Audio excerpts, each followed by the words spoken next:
College. तर आज आपल्याला सगळ्यांना मार्गदर्शन करायला सर तुमच्यासाठी आलेले आहे. मार्गदर्शन करते तुम्ही सगळ्यांनी ऐकून घ्यावं. काय प्रश्न असतील तुम्हाला तर सरांना विचारा, तर नक्कीच तुम्हाला मदत करा. धन्यवाद. सर्वप्रथम मला इथे बोलवल्याबद्दल खूप खूप आभार.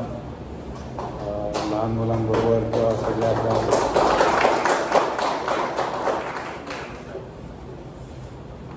यंग जनरेशनबरोबर काम करायला किंवा त्यांच्याशी बोलायला खूप मजा येते आणि आनंद पण मिळतो.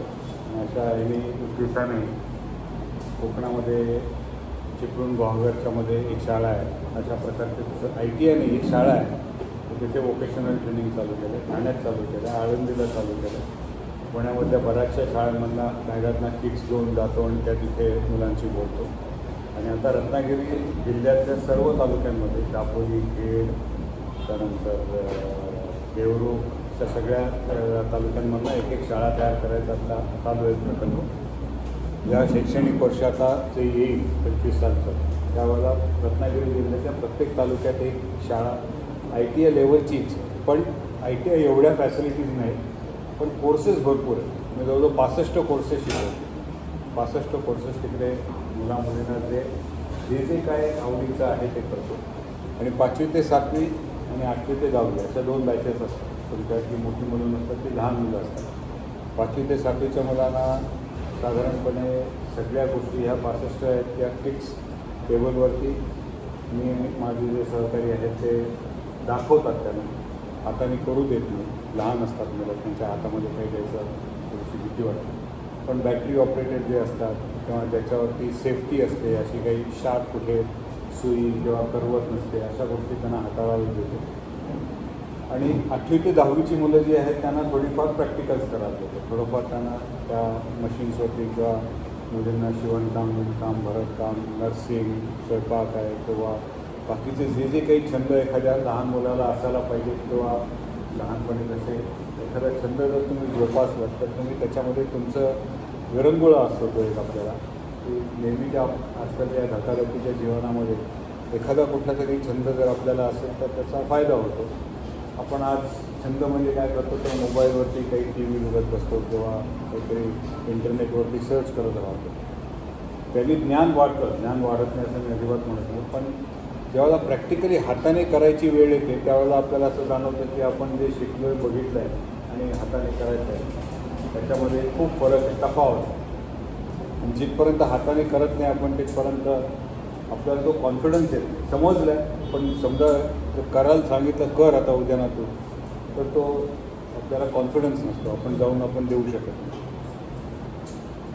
तुम्ही सुरुवात ह्या सगळ्यांनी का केली तर तुम्ही आता ज्या शतकामध्ये आता वाढताय आणि आणखी 3, 4, 5 वर्षामध्ये ज्यावेळेला तुम्ही नोकरीला बाहेर पडणार त्यावेळेला सिच्युएशन कशी असणार आहे किंवा काय तफावत किंवा काय फरक या आजच्या जगामध्ये घडतो आहे हे समजणं महत्त्वाचं आहे. आणि कदाचित मी तुमच्यापर्यंत ह्याच्या आधी येऊ शकलो नाही. जर मला तुम्ही 5वीत, 7वीत, 8वीत, 10वीत असतात तर हे जे मी आता तुम्हाला सांगणार आहे ह्याचा इम्पॅक्ट किंवा ह्याचा विचार तुम्हाला त्या लहान वयात झाला. साधारण 10वीच्या 10 वर्षाच्या सुमाराला आपल्याला जाणीव व्हायला लागते की तिथपर्यंत आईवडील जे आपल्याला घेऊन देत होते, कपडे असू दे किंवा आपल्याला कंपास असू दे, शाळेची बॅग असू दे किंवा काही, ते आपल्याला आवडायचं, चालायचं.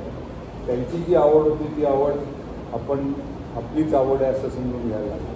पण साधारण 10-11 वर्षाच्या सुमाराला मुलाला किंवा मुलीला कळायला सुरुवात होती की आईवडिलांची आवड जी आहे ती नक्कीच चांगली आहे, पण मला स्वतःचं काहीतरी एक स्वतःचं अस्तित्व आहे. मला पिवळा रंग आणला नाही, पण नाही मला पिवळा रंग समावत नाही आवडत, पण आईवडिलांना आवडतो ते देत होते, इतके दिवस मी वापरत होतो. तर तेव्हा असं जाणवत होतं की नाही मला निळा किंवा गुलाबी किंवा लाल रंग जर असेल तर ते आवडलं असतं जास्त. शर्ट असू दे, कंपास असू दे, पेन असू दे, काही असू दे. तर तो जो फरक ज्या वेळेला आपल्याला जाणवायला लागतो आपल्या शरीरामध्ये किंवा आपल्या बुद्धिमत्तेमध्ये, त्यावेळेला जर आपल्याला ह्या सगळ्या गोष्टींचं जर ज्ञान झालं की पुढे जाऊन काय काय ऑप्शन्स आहेत, त्यातला कुठलाही ऑप्शन आपण सिलेक्ट करू शकणार नाही. 10वी किंवा 12वी नंतरसुद्धा आपल्याला ऑप्शन सिलेक्ट करणं फार कठीण असतं. आज एवढे आपल्यासमोर अवेलेबल ऑप्शन्स आहेत की त्यातनं कुठला सिलेक्ट करायचा. आता सिलेक्ट करताना आपण 3 गोष्टी बघत असतो. एक पहिली गोष्ट आपली असते की आपल्याला आवड आहे करायचं, का कोणतरी जबरदस्ती मला करता आहे की मला व्हायचं आहे म्हणजे कॉम्प्युटरवरती काम करायचं आहे, मला ऑफिसमध्ये बसून काम करायचं आहे. पण मला घरचे म्हणतात नाही नाही अरे तुझे प्लंबिंग शिक, इलेक्ट्रिशियन शिक, वेल्डिंग शिक, फिटिंग शिक, कुठेतरी फॅक्टरीमध्ये जाऊन नोकरी लागते की आपल्या घराच्या जवळ फॅक्टरी आहे, त्या तिकडे आपण लगेच जॉब लागू शकतो. दुसरं कोणी म्हणेल की नाही नाही अरे असं नाही, मला हे नाही, मला नर्सिंग करायचं, मला लोकांची सेवा करायची किंवा मला शेती करायची. तर तशी एक आवड याला सुरुवात होते. तर हा जो विचार करायची जी वृत्ती असते ती 10व्या वर्षापर्यंत नसते, पण 10व्या वर्षाच्या नंतर आपल्याला ती वृत्ती आपली वाढत जाते. आणि ज्यावेळेला आपण 8वी 9वी म्हणजे ज्यावेळेला 15, 16, 17 वर्ष होतो त्यावेळेला आपण खरंच त्याच्यावरती जास्त तीव्रतेने त्याच्यावरती आपण विचार करतो. आणखी आपली एक एक ओळख कशी आपली तयार होईल पुढच्या जेव्हा आपण 18 वर्षाचे होऊ त्यावेळेला, की मी पुढे जाऊन इंजिनिअरिंग करू शकतो का, मी पुढे जाऊन कॉमर्स करू शकतो का, मी पुढे जाऊन सायन्स करू शकतो का मला ITIचा हा ऑप्शन जो आहे तो चांगला आहे किंवा मला दुसरे कुठले ऑप्शन जे आहेत ते चांगले. आता तुम्ही बघत असाल की बऱ्याचशा आपल्या हॉस्पिटल्समधनं नर्सेस येतात त्या कुठून असतात, सगळ्या बऱ्याचशा केरळी किंवा तामिळनाडूच्या असतात. स्पेशली शहरामध्ये जर तुम्ही जाल तर तुम्हाला ते जास्त प्रकर्षाने जाणवेल. मग असं का झालं तर त्या 2 राज्यांमध्ये तामिळनाडू आणि केरळामध्ये गव्हर्नमेंटने इतकं मॅन्डेटरी केलं, प्रत्येक शाळेतल्या मुलीला त्यांनी नर्सिंग हा विषय शिकवायचाच. 5वीपासून त्यांना चालू केलं. 5वीपासून नर्सिंग म्हणजे काय, फर्स्ट एड म्हणजे काय, पडल्यानंतर तुम्हाला कशा प्रकारची जखम होऊ शकते, तर मुकामार लागू शकतो किंवा एक खरचटू शकतं किंवा कुठे आतमध्ये तुम्हाला जखम होऊ शकते किंवा तुम्ही पडल्यानंतर एखादा हात तुमचा तुटू पण शकतो किंवा हाड तुटू शकतो. तर ह्या ज्या गोष्टी आता आपण समजू शकतो ह्या 5वी 6वी 7वी समजत नाही, पण केरळ सरकारने आणखी तामिळनाडू सरकारने मुलींना त्या वयामध्ये शिकवायला सुरुवात केली. त्यामुळे त्या ज्यावेळेला 8वी 9वी 10वीत आल्या तेव्हा त्यांना असं वाटायला लागलं की नाही अरे हेच आपलं आयुष्य आहे, हेच आपण सगळ्यांनी करायला पाहिजे, ह्याच्यामध्येच आपली करिअर चांगली होऊ शकते. आणि म्हणून मॅक्झिमम मुली तिकडच्या नर्सिंगला जायला. आणि आज नुसत्या भारतातल्या मोठ्या शहरात नाही तर जगातल्या मोठ्या शहरामध्ये तुम्ही जर जाऊन बघा तर तुम्हाला हेच दिसेल. तुम्ही कुठल्याही दुबईमध्ये जा, कतारमध्ये जा, या इथे सिंगापूरमध्ये जा, पुढे आपण युरोपमध्ये गेलात, इंग्लंड, अमेरिका, फ्रान्स, सगळ्या ठिकाणी तुम्हाला केरळमधल्या मुली ज्या आहेत त्या नर्सिंगमध्ये येऊ शकतात. त्या वयामध्ये त्यांनी त्या सरकारने ओळखलं आणि मुलींना शिकवायला सुरुवात केली. आणि त्याचा आज आता मोठा एक बिझनेस तयार झाला आहे. केरळमधल्या जवळजवळ 40% मुली आज नर्सिंगमध्ये आहेत. आणि मग आता तेवढ्याच जसं नर्सिंगची आवड यायला लागली तसं त्यांना आता डॉक्टरकीची पण आवड यायला लागली आणि डॉक्टर्सही आता वाढायला लागले. म्हणजे सुरुवातीला जरी आपण electrician, welder, plumbing, fitting, nursing किंवा कुकिंग याच्यामध्ये जरी घेतलं तरी पुढच्या 5-6 वर्षामध्ये ते आणखीन एक थोडं स्टेप पुढे गेलं. कोणाला तरी ते चालू करावं लागतं. तर या सगळ्याचा महत्त्वाचं काय गाभ आहे की पूर्वी त्यावेळेला मी ग्रॅज्युएट झालो, 83 साली मी इंजिनियर झालो. तर 83 साली ज्यावेळेला इंजिनियर होतो त्यावेळेला फक्त ते भारतसुद्धा नव्हतं. खरं तर महाराष्ट्राच्या बाहेर कोणी आईवडील मुलांना पाठवायला तयार व्हायचे. तू जवळ राहा घरात, जास्त लांब जाऊ नकोस. तर आजच्यासारखी कम्युनिकेशनची साधनं नव्हती. मुंबईहून पुण्याला जरी आला किंवा पुण्याहून नाशिकला जरी गेला, नाशिकहून आणखी कुठे गेला जवळपास यवतमाळला वगैरे, तरीसुद्धा तुम्ही दिवसातनं एकदा काय आठवड्यातनं किंवा महिन्यातनं तुम्हाला फोन करायला जमायचा. बाहेर कुठेतरी बूथवरती जायचं, STD नंबर लावायचा, त्याच्या आधी तर ट्रंक कॉल होतं. पत्र लिहिले की 7 ते 8 दिवसानंतर पत्र पोहोचायचं. आजच्यासारखं व्हॉट्सअप नव्हतं, फोन नव्हते. पटकन उचलले की जगात तुम्ही कुठेही असाल 2 ते 3 सेकंदामध्ये तुम्ही कोणाशी बोलू शकता, संपर्क साधू शकता, आपली खुशाली कळवू शकता. हे असं नव्हतं. त्यामुळे लांब पाठवायचं नाही कोणाला.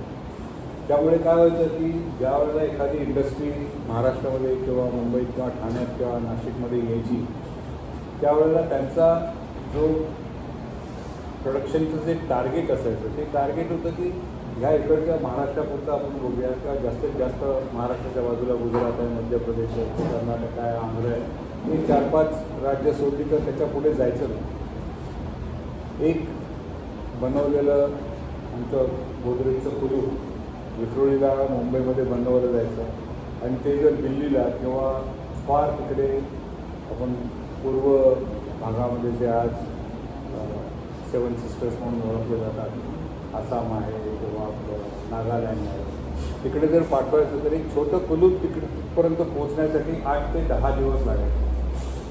8 ते 10 दिवसाशिवाय तुम्हाला तिथे ते कुलूप मिळणार नाही. इतक्या आधीपासून प्लॅनिंग करून तुम्हाला तिथपर्यंत लांब पाठवायचं. मुंबईतला दुसरीकडे कारखाना निर्माण करायचा तर ते शक्य नव्हतं आणि म्हणून एकाच ठिकाणी काम करायला लागतं. तर ह्या अशा ह्याच्यातनं आपण आता बाहेर पडलेलो आहोत आणि बरेच ठिकाणी तुम्हाला एकाच कंपनीचे 4-5 ठिकाणी कारखाने लागलेले दिसतात. पण तिथे खूप मोठी इन्व्हेस्टमेंट असते, खूप मोठी. म्हणजे आता एखादी गाडी बनवायची, ती गाडी बनवायचे प्लांट तुम्हाला भारतात साधारण एका कंपनीच्या एकाच ठिकाणी बघायला मिळेल. कारण त्याचा खर्च जो असतो तो हजारो कोटींमध्ये असतो. एवढे हजारो कोटी रुपये तुम्ही 2 ठिकाणी 3 ठिकाणी बनवू शकत नाही किंवा घालू शकत नाही. पण हे जसं मुंबई, ठाणं, नाशिक इकडनं बाहेर पडलं आणि महाराष्ट्रापर्यंत आलं आणि महाराष्ट्रानंतर महाराष्ट्राच्या आजूबाजूच्या राज्यांमध्ये गेलं आणि तिकडनं आता पूर्ण भारतभर पसरलं आहे. आज रस्ते चांगले झाल्यामुळे जो ट्रक मुंबईहून दिल्लीला किंवा पुण्याहून आपल्या आसामपर्यंत जायला 8 ते 10 दिवस लागायचे, तो 4 दिवसात जातो आता. आणि आता हे जे नवीन सगळे जे गोल्डन क्वाड्रिलॅटरल किंवा जे आपलं नवीन जे यशवंतराव चव्हाण सॉरी आपला नागपूरहून आता मुंबईपर्यंत किंवा मुंबईहून दिल्लीपर्यंत जो रस्ता आता जो नवीन बनवला जातो त्याने 12 तासामध्ये मुंबईहून दिल्लीला मटेरियल पोचलं जातं, माणूस पोचला जातो. तर जिथे 8 दिवस लागत होते ते आता काही तासांवरती आलो होतो. भारतामध्ये विमानसेवा नव्हती, फक्त एक एअर इंडिया एकच फक्त कंपनी होती. त्याच्यानंतर मग थोड्याफार कंपन्या आल्या. आज आता जवळजवळ 12 मोठ्या एअरलाईन्स आपल्याकडे आहेत. त्या माणसांबरोबर सामानाचीही ने-आण करतात. मुंबई दिल्लीला जर एखादं अर्जंटली तुम्हाला काही पोचवायचं असेल तर 12 तासाची गरज नाही, 3 तासात सामान पोचून जातं. तर असं जेव्हा सगळ्या ठिकाणी कमी कमी होत चाललं आहे तसतसं जो बिझनेस करायची पद्धत आहे किंवा पूर्वीच्या काळामध्ये अमेरिकेमध्ये एक साधा दात काढायचा तर त्याला $1000 खर्च येतो, अजूनही तेवढा. आता $1000 आज $80 एका डॉलरची किंमत आहे. तर तुम्ही विचार करा, $8 लाख एक दात काढायला लागतो. आपल्याकडे आपण किती मोठ्यातल्या मोठ्या हॉस्पिटलमध्ये गेलो किती खर्च येईल? 8 लाख तर नक्की आहे ना. 1 लाखामध्ये आरामात आपण दात काढू शकतो. अगदी मोठ्यातल्या मोठ्या हॉस्पिटलमध्ये गेलो. बाकीच्या कुठल्या हॉस्पिटलमध्ये गेलो तर 80,000 पण येणार.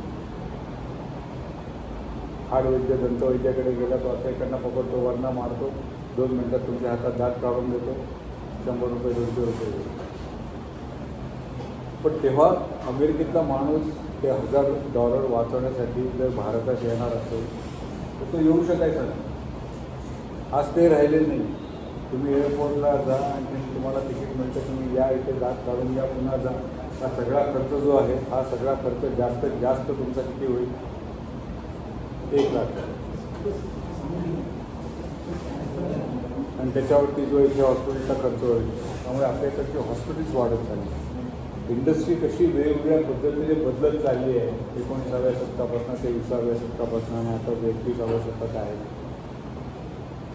तर हा सगळा बदल आपल्याला जर आपल्यामध्ये आणायचा असेल तर ज्या पद्धतीने आपण 19व्या शतकात काम करत होतो त्याच पद्धतीने 20व्या शतकात आपण काम केलं आणि आपली प्रगती होऊ शकली. चायना पुढे गेली. 1991मध्ये ज्यावेळेला पूर्ण जगाने WTO world trade transfer organisation जे आहे त्यांनी ज्यावेळेला करार केला की पूर्वी एखादी गोष्टी जर आपण बाहेरनं आतमध्ये आपल्याकडे आणली तर कस्टम ड्युटी असायची. आणि ती कस्टम ड्युटी किती असायची? 30, 40, 50% नाही, 200%, 300%. म्हणजे $100 माल जर चायनामधनं किंवा अमेरिकेतनं आपल्याकडे आणला तर त्यावेळी ती 300% ड्युटी म्हणजे $100वरती $300 ड्युटी म्हणजे आहे. तर तुम्ही कमीत कमी $400 विकू शकणार. आता ह्या WTO ॲग्रीमेंट केल्यामुळे सगळ्या देशांनी ठरवलं की मी आणि सिंगापूर आम्ही दोघांनी जर करार करायचं ठरवलं भारतात विक्री बनवलेला माल जर सिंगापूरमध्ये त्यांनी सांगितलं की मी 20% देणार, तर भारताची ती आता गरज झालेली आहे की सिंगापूरमध्ये बनलेला माल जर भारतात येणार असेल तर तो 20% ड्युटीनेच येणार. आणि आपला माल जो आपण चांगला बनवू शकतो तो दुसऱ्या देशामध्ये जर विकायचा असेल तर आपण त्या देशाला सांगणार की तू आमची ड्युटी कमीत कमी ठेव. तो देश ऐकेल पण आपल्याला सांगेल की माझ्याकडे बनलेला माल जर तू त्याच ड्युटी रेटने घेणार असेल तर मी देईल तुला, नाही तर माझं नुकसान आहे याच्यामध्ये की मी माझ्याकडचा माल तुला स्वस्तात देईन आणि तुझ्याकडचा माल मी ते महागात देईन. आणि त्या करारामुळे आता कुठल्याच देशामध्ये 187 देश याच्यामध्ये येतात आणि 187 देशामध्ये एकही देशामध्ये ड्युटी तुम्हाला साधारण 40 ते 50% वरती मिळणार होती. 300-400% ड्युटी होती.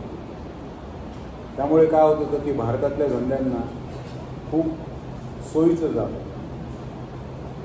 तर मी गोदरेजमध्ये काम केल्यामुळे गोदरेजचं उदाहरण देतो की फ्रीज जो आहे किंवा आमचा टाईपरायटर आहे किंवा कुंप आहे, हे जे आपण नेहमी वापरतो गोष्टी, किंवा जो साबण होता गोदरेजचा, ते साबण आम्ही जी किंमत सांगू त्या किंमतीला विकला जायचं, पण दुसरं बाहेरनं कोणी येऊ शकायचं नाही.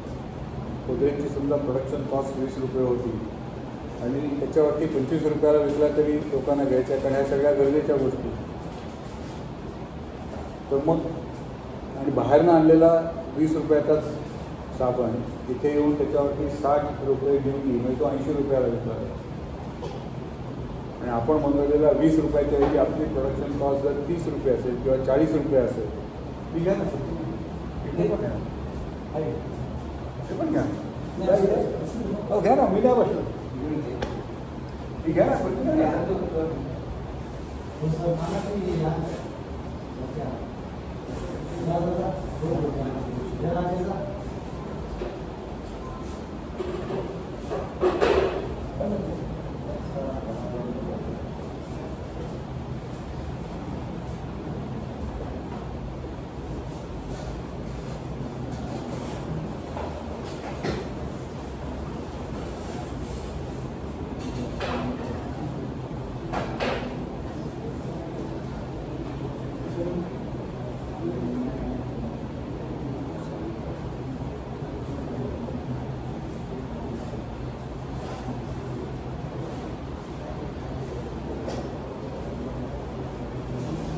रॉकेटचा फोटो कशाने लावला,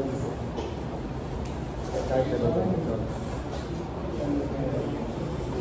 ते मागच्या वर्षी ते बॅचच्या मुलांनी आम्ही प्रयत्न केला होता. म्हणजे ड्रॉईंगमध्ये त्याचे तुल्यनिधी प्रक्षेपण म्हणून एक आम्हाला शिकवायला. तर ते सकाळमध्ये कात्रणांचा उपयोग एकत्र करून एक स्टेशनरी मॉडेल तयार करायचा प्रयत्न केला होता डेमोसाठी. तर थोडंसं आमचं फेल्युअर झालं, अर्धवट करून राहिले होते. तर त्याने ॲटलीस्ट स्टेज तरी चांगलं काढलं असतं, हे चांगलं अगदी प्रपोर्शनेट काढलं, त्यांनी खूप छान प्रयत्न केला.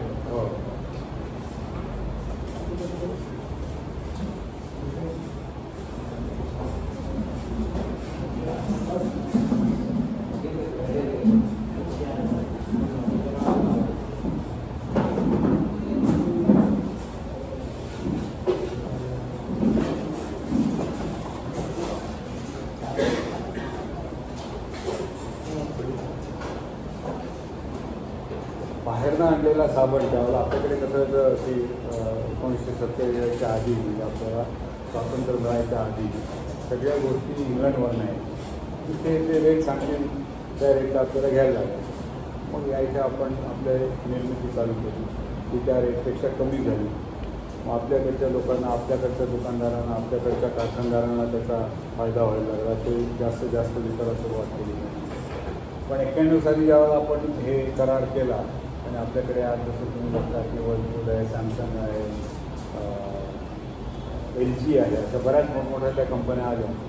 आणि गोदरेजचं जे एअर कंडिशनर, वॉशिंग मशीन किंवा रेफ्रिजरेटर हे जे भाग आहे त्या भागाला कॉम्पिटिशन झालं. त्याच्या आधी केल्विनेटर आणि वोल्ट अशा 2च कंपन्या फक्त कॉम्पिटिटर होत्या. आणि गोदरेजची प्रोडक्शनची कपॅसिटी फार मोठी होती. 8,000 रेफ्रिजरेटर्स एका तासाला बनवायचे गोदरेज. वोल्टामध्ये 200-300 बनवायचे, केल्विनेटर फक्त 20 फक्त बनवायचे. त्यामुळे त्यांचा मार्केट शेअर कधी जास्त नव्हता. पण ह्या मोठ्या कंपन्या जशा इथे भारतात यायला सुरुवात झाली आणि त्याने त्या किमतीला आणायला सुरुवात केली, त्या ह्याच्यामध्ये गोदरेजला समजायला लागलं, त्या ह्या आपल्या सगळ्या भारतीय कंपन्यांना समजायला लागलं. हे मी रेफ्रिजरेटर दिलं, पण हेच उदाहरण तुम्ही कुठल्याही गोष्टीमध्ये वापरू शकता. त्यावेळेला आपल्याकडे ज्या पद्धतीने आपण दूध बनवायचो आणि आज ज्या पद्धतीने आपल्या इथे दुधाची क्रांती झाली आहे, तेव्हा त्यावेळेला जे आपण गाड्या बनवायचो ते फियाट आणि अँबेसेडर दोनच गाड्या होत्या फक्त. आज जे गाड्यांची एवढ्या मोठ्या की तुम्ही कुठल्या जगातला ब्रँड पाहिजे तो ब्रँड इथे आपल्याला मिळू शकतो. त्याच्यामध्ये वेगवेगळी व्हरायटी मिळू शकते. पूर्वी फियाटचं एक मॉडेल, अँबेसेडरचं एक मॉडेल, या 2 मॉडेलशिवाय प्रत्येक कंपनीचं एकच मॉडेल. आज एका कंपनीची 20-20 मॉडेल्स तुम्हाला बघायला मिळते. ते टू व्हीलर असू दे, बजाजचे असू दे, होंडाचे असू दे, किंवा आता नवीन येणारे EV असू दे, तुम्हाला एका कंपनीच्या कमीत कमी 3-4 तरी व्हरायटीज बघायला मिळते. असं पूर्वीच्या काळामध्ये नसायचं. तर हा जो सगळा बदलाव होत चाललेला आहे जगामध्ये आणि त्याच्यावरती या स्पेशली 21व्या शतकामध्ये ही अशांतता जी आपल्याला आता निर्माण होते. इतके दिवस छोटी मोठी जशी आपल्या इथे आपल्या सीमेवरती सतत काहीतरी चालू असतं, पण त्यांनी कधी आपला व्यवहार जास्त इम्पॅक्ट झाला. तिथे आपला खर्च होत होता. आपल्याला सैन्य ठिकाणी ठेवायला लागत होतं की घुसखोरी कोणाची होऊ नये म्हणून कसं थांबवायचं. पण आज ज्या पद्धतीने गेले 2 वर्ष रशिया, युक्रेन आणि 1 वर्ष इस्रायल आणि हमासमध्ये जी लढाई चालली आहे, आणि ही लढाई अशा ठिकाणी चालली आहे की तिकडनं जास्तीत जास्त तेल किंवा जी आपल्याला आज एनर्जीची गरज आहे. आपण म्हणतो की आपल्याकडे कोयना धरण आहे, आपल्याकडे आता सोलारवरती आपण वीज निर्मिती करतो, तरीही आपली भारताची वीज जी गरज आहे कुठे घरामध्ये असू दे, कारखान्यामध्ये असू दे, हॉस्पिटलमध्ये, बँकेत, रस्त्यांवरती, कुठेही जिथे जिथे वीज लागते तिकडे असू दे, तर ती जो 70% वीज ही आज आयात केलेल्या तेलावरती आपली होते किंवा आयात केलेल्या कोळशावरती होते. आपल्याकडे कोळसा आहे, पण त्या कोळशाचा दर्जा एवढा चांगला नाही आहे. त्यामुळे आपले बरेचसे जी थर्मल पॉवर प्लांट्स आहेत ती ऑस्ट्रेलियन कोळशावरती केली जातात. आणि ज्यावेळेला अशा प्रकारची युद्ध चालू होतात त्यावेळेला काय होतं, 2 गोष्टी होतात. एक तर त्या भागात बनलेला माल जो आहे तो बाकीच्या जगापर्यंत पोचू शकत नाही, आणि बाकीच्या जगात बनलेला माल त्या लोकांपर्यंत पोचू शकत नाही. म्हणजे ही सप्लाय चेन म्हणतो आपण की तू काहीतरी बनवणार, मग तू काहीतरी बनवणार, मग तू काहीतरी बनवून ते तिघांचं मी एकत्र करून काहीतरी प्रोडक्ट करणार, मग मी आपल्या सगळ्यांना तो विकणार, आणि असा तो पैसा गोल फिरत असतो. की जो फायनल माणूस आहे ज्याने एखादा समजा लॉक घेतला किंवा रेफ्रिजरेटर घेतला किंवा गाडी घेतली, 2 व्हीलर घेतली, की त्या 2 व्हीलरची किंमत समजा 60,000 रुपये आहे, तर 60,000 रुपये सगळीच्या सगळे ते बजाजला मिळत नाही. बजाज त्यातले 60,000 रुपये जे आहे ते बरेचसे त्यांचे जे सप्लायर्स जे आहेत त्यांना जे पुरवठा करणारे आहेत, कोणी मटेरियल करतं, कोणी वायर देतं, कोणी बल्ब देतं, कोणी गार्ड देतं, कोणी टायर देतं, कोणी फ्यूज देतं, या सगळ्या लोकांना ते पैसे दिले जातात.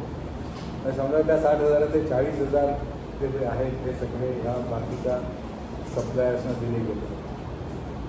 उरलेले जे 20,000 त्यांच्याकडे राहिले ते 10,000 असेंब्ली करण्यामध्ये किंवा त्यांचं मॅन्युफॅक्चरिंग करण्यामध्ये जे कामगार आहेत किंवा त्यांचे ऑफिसर्स आहेत त्यांच्या पगारामध्ये गेले, तर 10,000 रुपये त्यांच्याकडे शिल्लक राहतात.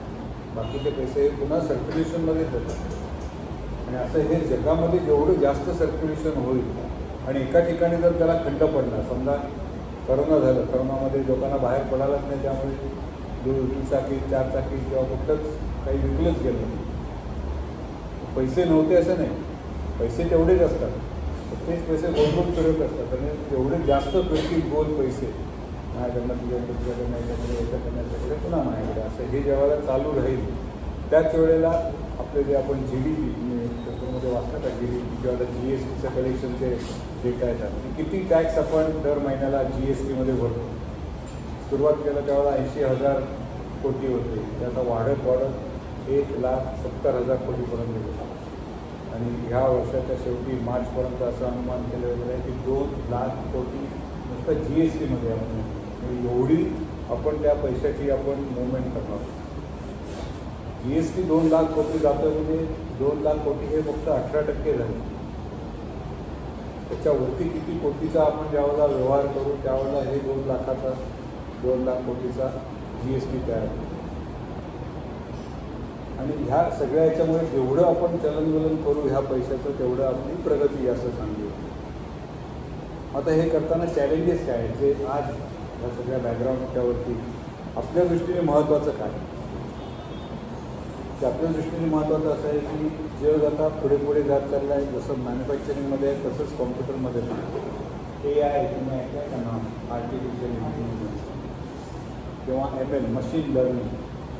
पूर्वीच्या काळामध्ये जेव्हा लेथ मशीन किंवा वेल्डिंग तर दुसरं कुठलं आपण काम करायचो त्यावेळेला हाताने काम करायचं.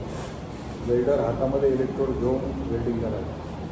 मशीनवरती दोन्ही हाताने आपल्याला वरती आपली चाकं असायची जी फिरवून आपण टर्निंग करू शकायचं. मिलिंगला पण तसंच होतं, बोरिंगला पण तसंच होतं, सगळ्या दृष्टीनेच तसं होतं. मी इंजिनिअरिंग सांगतो पण आज मेडिकलमध्येही जर तुम्ही गेला तर कितीतरी शस्त्रक्रिया अशा आहेत की ज्या डॉक्टर स्वतः करत नाहीत सर, ते फक्त देखरेख करतात आणि करतो ॲक्च्युली रोबोट. तुम्ही जाहिराती बघत असाल तर आमच्या याच्यामध्ये रोबोटने गुडघ्याची सर्जरी केली होती, आमच्या याच्यात डोळ्याचं आहे ते लेझरने काम केलं जातं. पूर्वी जे हाताने डॉक्टर करायचं ते करायची आता गरज नाही. तर सगळ्यात पहिल्यांदा आपल्याला जर बघायचं असेल या 21व्या शतकात की ज्या पद्धतीने टेक्नॉलॉजी बदलत चाललेली आहे, जो बदलाव येतो आहे म्हणजे हा बदलाव जो येतो आहे हा फार मोठ्या प्रमाणात येतो. ज्या पद्धतीने आपल्याकडे टेलिव्हिजन किंवा मोबाईल 3 वर्षापूर्वी किंवा 5 वर्षापूर्वी होतं त्या प्रकारच्यापेक्षा खूप ॲडव्हान्स मोबाईल किंवा TV आज आपल्या हातामध्ये आहे. मग 3 वर्षापूर्वीचा मोबाईल नोकियाचा जो आपल्याकडे असायचा तो आणि आता याच्यामध्ये तेवढा तरी फरक झाला. त्याच्यामध्ये फीचर्स कुठेतरी वाढले. नोकियाचा मोबाईल फोन जो होता तो फक्त फोनच होता. आज फोनचा वापर फोन म्हणून आपण कमी करतो आणि कॉम्प्युटर म्हणून जास्त करायला लागतो. पूर्वी जेव्हा कॉम्प्युटर आला 83 साली मी जेव्हा झालो तेवढा ह्या रूम एवढा आमचा कॉम्प्युटर होता. तर एका ठिकाणी दुसऱ्या ठिकाणी घेऊन जाणं शक्यच नाही. पण तो इन्स्टॉल करायचा आणि त्यासाठी सतत 24 तास एअर कंडिशनिंग चालू ठेवावं लागायचं, गरम होतं. कॉलेजमध्ये तो आणल्यानंतर त्याला पहिलं इन्स्टॉल कसं करायचं हा 83 साली कॉलेजच्या समोर फार महत्त्वाचा विभाग होता. आज कॉम्प्युटर केवढा झाला आहे, हा तरी खूप मोठा झाला. ह्याच्याविषयी छोटे एवढे कॉम्प्युटर होते आणि त्या कॉम्प्युटरवरती आपण काय काय करू शकतो जे तुम्ही म्हणाल ते करू शकतो. आता हे जर पुढे वाढत राहिलं आणि जर सगळ्या ठिकाणी रोबो ऑटोमेशन आलं तर आपण सगळे काय करणार. शिकलो आपण, क्वालिफिकेशन झालं, ITI झालो, इंजिनियर झालो, डॉक्टर झालो, गरजच नाही राहिली. मग ह्याच्यामध्ये आपण बदलाव काय. आता जर रोबो असेल किंवा कॉम्प्युटर असेल तर सहज पहिलं जे आपल्याला सुचतं ते काय होतं की कुठलंही मशीन आहे किंवा माणूस आहे हा दमणार किंवा खराब होणार.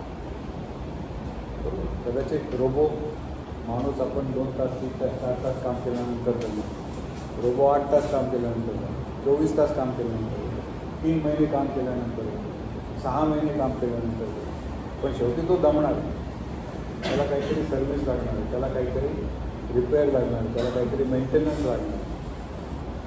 जिथपर्यंत आपण तो रोबो बनवायचं ज्ञान अवगत करत नाही किंवा ऑटोमेशनचं ज्ञान अवगत करत नाही तिथपर्यंत आपण आणलेले हे सगळे रोबो, आपण आणलेले हे सगळे पाहुणे त्यांना जर चांगला आपण ठेवू शकतो, त्यांचा चांगला मेंटेनन्स करू शकतो का आपण. आणि ते खूप खर्चिक आहेत, खूप महाग आहेत. ते रोबो किंवा एखादा कॉम्प्युटर आपण जर घेतला तर अगदी स्वस्तातला स्वस्तात तुमचा मोबाईल आहे तो सुद्धा 10 ते 15 हजाराचा. कमीत कमी 2 ते 3 वर्ष चालला पाहिजे. दर 3 वर्षानंतर 10,000 रुपये आपल्याला त्याच्यावरती किंवा 20,000 रुपये खर्च करायचा, परवडायला पाहिजे. मग तो सांभाळायचा कसा.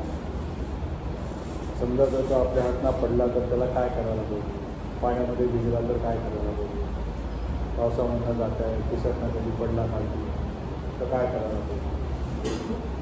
ही तर अगदी सहज सोपी गोष्ट आहे आपल्याला जी लगेच करता येईल. आणि ती जर करायची असेल तर बेसिक आपल्याला माहिती पाहिजे. इलेक्ट्रिसिटी म्हणजे काय, इलेक्ट्रॉनिक्स म्हणजे काय, फिटिंग म्हणजे काय. हे सगळ्या गोष्टी इतक्या कॉम्पॅक्ट आणि इतक्या फिनिशने हे केलेले आहेत की हा जर आपण उघडायचा प्रयत्न केला तर पुन्हा असेंब्ली होईलच आपल्याकडनं याची गॅरंटी नाही. इतकं फिनिशिंग केलं आहे. पण हे करताना त्यांनी वेगवेगळ्या प्रकारचे त्याच्यामध्ये टूल जिग्स फिक्सर्स समजतं तुम्हाला टूल जिग्स फिक्सर्स काय असतात ते? अशी उपकरणं वापरली आहेत, नुसती मशीन्स वापरलेली नाही.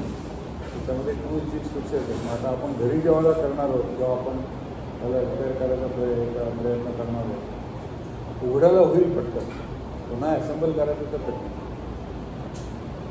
त्याचं ज्ञान आपल्याला लक्षात यायला पाहिजे की उघडताना आपल्याला काय काय काळजी घ्यायला पाहिजे, कुठे मार्किंग करायला पाहिजे, कुठे आता आपल्याकडे कॅमेरा आहे त्यांनी व्हिडिओ शूटिंग करायला पाहिजे, कुठे फोटो काढून ठेवायला पाहिजे, कुठे त्याची डायमेन्शन्स मोजून ते रेकॉर्ड करून ठेवायला पाहिजे. तर हा दुसरा बदल की पहिलं तर घेतलेल्या गोष्टी ज्या आहेत ज्या खर्चिक आहेत, महाग आहेत, त्या कशा करायच्या. दुसरी गोष्ट जी आहे ती रिपेअर करताना त्याच्यासाठी काय काय काळजी करायची, त्यासाठी टूल जिग्स फिक्सर्स कशी बनवायची. तिची खूप महागड्यातली होता कामा नये, पण त्याने आपल्याला जो वापर करायचा तो वापर आपल्याला करता यायला पाहिजे. तिसरी गोष्ट काय याच्यामध्ये ही जर सगळी डेव्हलपमेंट ह्या जर सगळ्या गोष्टी जर आपण नेहमी अमेरिका किंवा युरोप किंवा जपान किंवा आता चायना यांच्याकडे बघत बसलो तर ते लोक डेव्हलप करतील, मग आम्ही इथे आणू. आज भारतामधला बराचसा जो व्यवहार होतो तो कसा होतो की आपण म्हणतो की आम्ही भारतात बनवली, नक्की भारतात बनवलेली असते, पण भारतात बनवली कशाच्या आधारावर? पहिल्यापासून आपण ते भारतामध्ये बनवलं का बाहेरनं आणलं? तर आपण बघितलं ते तुम्ही मॉडेल बनवायचा जो प्रयत्न केला आहे, ते समोरचं जे मॉडेल आहे ते GSLVचं मॉडेल आहे. ज्यांनी 36,000 किलोमीटरवरती सॅटेलाईट घेऊन जाऊ शकतो. पूर्ण भारतीय बनावटीचं जे GSLV आहे त्याच्यावरती बसणारा जो सॅटेलाईट आहे तोही पूर्ण भारतीय बनावटीचा आहे. आणि त्या सॅटेलाईटमुळे आज आपल्याला ह्या सगळ्या ज्या telephone line, mobile line, internet, dish antenna, televisions वगैरे जे म्हणतात ते त्या ह्याच्यामुळे मिळतात. पण त्याला लागणारं जे इंजिन आहे ते इंजिन आपण भारतात बनवलेलं आहे, पण त्याची टेक्नॉलॉजी ती एकतर फ्रान्सकडनं घेतलेली आहे किंवा रशियाकडनं घेतलेली आहे. म्हणजे त्याचं जे ड्रॉईंग बनवलं गेलं, शेवटी आपण कुठलाही पार्ट बनवतो तो कोणाच्या तरी ड्रॉईंगच्या आधाराने बनवतो. तुझ्या डोक्यात आहे ते आणि माझ्या डोक्यात आहे ते असं जर बनवायला गेलं तर दोन डोक्यात जोडलं गेलं नाही तर काय होतं, कुठेतरी ते कार्गावर यायला पाहिजे. तर आज ऑटो इंडस्ट्री आपली असू दे तर कुठली आपली फर्निचरसुद्धा आहे, साधी ही टेबल खुर्ची जी आहे त्याच्यासुद्धा डेव्हलपमेंट आपण पूर्ण पहिल्यापासून आपल्याकडे आपण करू शकत नाही. आणि जरी AI आलं, जरी ऑटोमेशन आलं, रोबो आले, तरी ह्या ज्या गोष्टी दुसरी जी सर्वात महत्त्वाची गोष्ट आहे ती डिझाईन केलं हे कसं वाढवायचं आणि ते वाढवताना ते करताना आपल्याकडे भारतात बनलेली जी गोष्ट आहे ती गोष्ट कशी वापरायची त्याच्यावरती फार मोठा विचार करायला पाहिजे. आणि तो सहज शक्य आहे करणं. अगदी सिंपल उदाहरण तुम्हाला मी देतो. कोकणामध्ये जी शाळा आहे माझी तर तिथे मार्च, एप्रिल, मे हे 3 महिने फार महत्त्वाचे असतात कोकणातल्या लोकांना. आणि त्यावेळेला सगळ्यात जास्त पैसा देणारं आंबा, फणस, चिकू, रातांबे म्हणजे आमसुलं जे आपण म्हणतो तसे त्यावेळेला फळं तयार होतात. आता ही फळं जी असतात ती फक्त ह्या 3 महिन्यासाठीच असतात. एकदा पाऊस पडला की ह्या फळांना कोणी बघत नाही आणि ती खराब व्हायला लागते आणि झाडं देत पण नाही. तो निसर्गाचा तो नियम आहे. म्हणजे 3 महिन्यामध्ये जास्तीत जास्त प्रोडक्शन करायचं आणि 3 महिन्यामध्ये एवढं उत्पादन घ्यायचं की पुढचे 9 महिने त्या झाडांवरती चिकू सोडला तर एकही फळ दिसणार नाही, रातांबा दिसणार नाही, आंबा दिसणार नाही, फणस दिसणार नाही, काजू दिसणार नाही. फक्त चिकू येतो. वर्षातनं 3दा येतो, 3दा किंवा 4दा काही ठिकाणी. पण चिकूवरून तुम्ही अख्खं तुमचं हे कसं करणार, घर कसं चालवणार? मग ह्या 3 फळांना की इथे आंब्याला आज जो भाव मिळतो भारतामध्ये किंवा भारताच्या बाहेर तो 200 रुपये डझनापासून ते 800 रुपये, 1000 रुपये डझनापर्यंत तुम्हाला भाव मिळतो. 12 आंबे आपण कितीला घेतो? 800 रुपये, 600 रुपयाला 12 आंबे घेतो. 50 ते 60 रुपये किंवा 100 रुपयापर्यंत एक आंबा घेतो. जे नॉर्मल चिकू, पेरू जी बारमाही मिळतात त्यांना 5 रुपये, 10 रुपये एका चिकूला देतो किंवा एका पेरूला देतो. पण आंबा हा असा आहे. मग आता तो आंबाचा आंबा जर नुसता ठेवला पिकलेला आंबा तर तो 5 दिवस 10 दिवस त्यापेक्षा जास्त टिकत. म्हणजे आंब्याचं काहीतरी पदार्थ करायला पाहिजे की जो तुम्ही पुढचे 9 महिने विकू शकाल आणि त्याच्यावरती तुम्ही खर्च म्हणजे तुमच्या जीवनशैलीचं करू शकाल. मग अशी तिकडे मुलं 5वी ते 7वी 8वी ते 10वीची होती. त्यांना जे आत्तापर्यंत मी तुम्हाला सांगितलं तेच सांगितलं की जग कसं बदलतं आहे आणि त्याच्याकडे जर आपण काल जे पर्यंत जे करत होतो त्या पद्धतीने जर आजही आपण करायला लागलो की आजही तेच करत राहिलो तर जे काल मिळत होतं तेच आज मिळणार.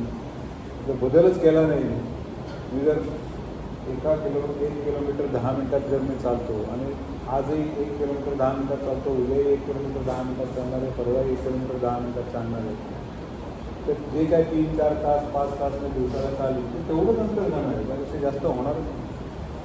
ज्या दिवशी मी 1 किलोमीटर 10 मिनटाच्या ऐवजी 9 मिनटात करेन किंवा 8 मिनटात करेन त्याच वेळेला दुसऱ्या दिवशी मी जास्त अंतर चालू शकतो.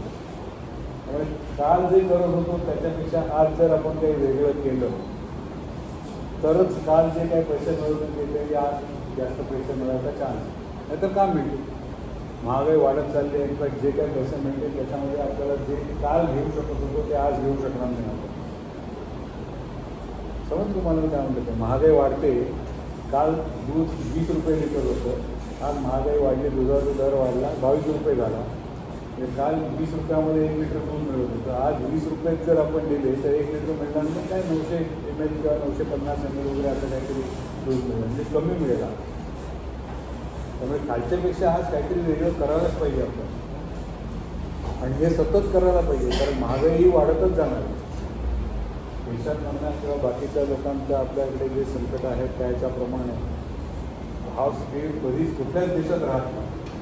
काही देशांमध्ये 2% वाढत असतील वर्षाला, काही देशांमध्ये 8% वाढत असतील, आपल्याकडे सध्या 4% वाढतात. दरवर्षी आपले सगळे भाव साधारण 4% वाढलेले असतात. कमीत कमी 4% इम्प्रूव्हमेंट आपण आपल्या प्रत्येकाच्या कामात दरवर्षी करायला पाहिजे.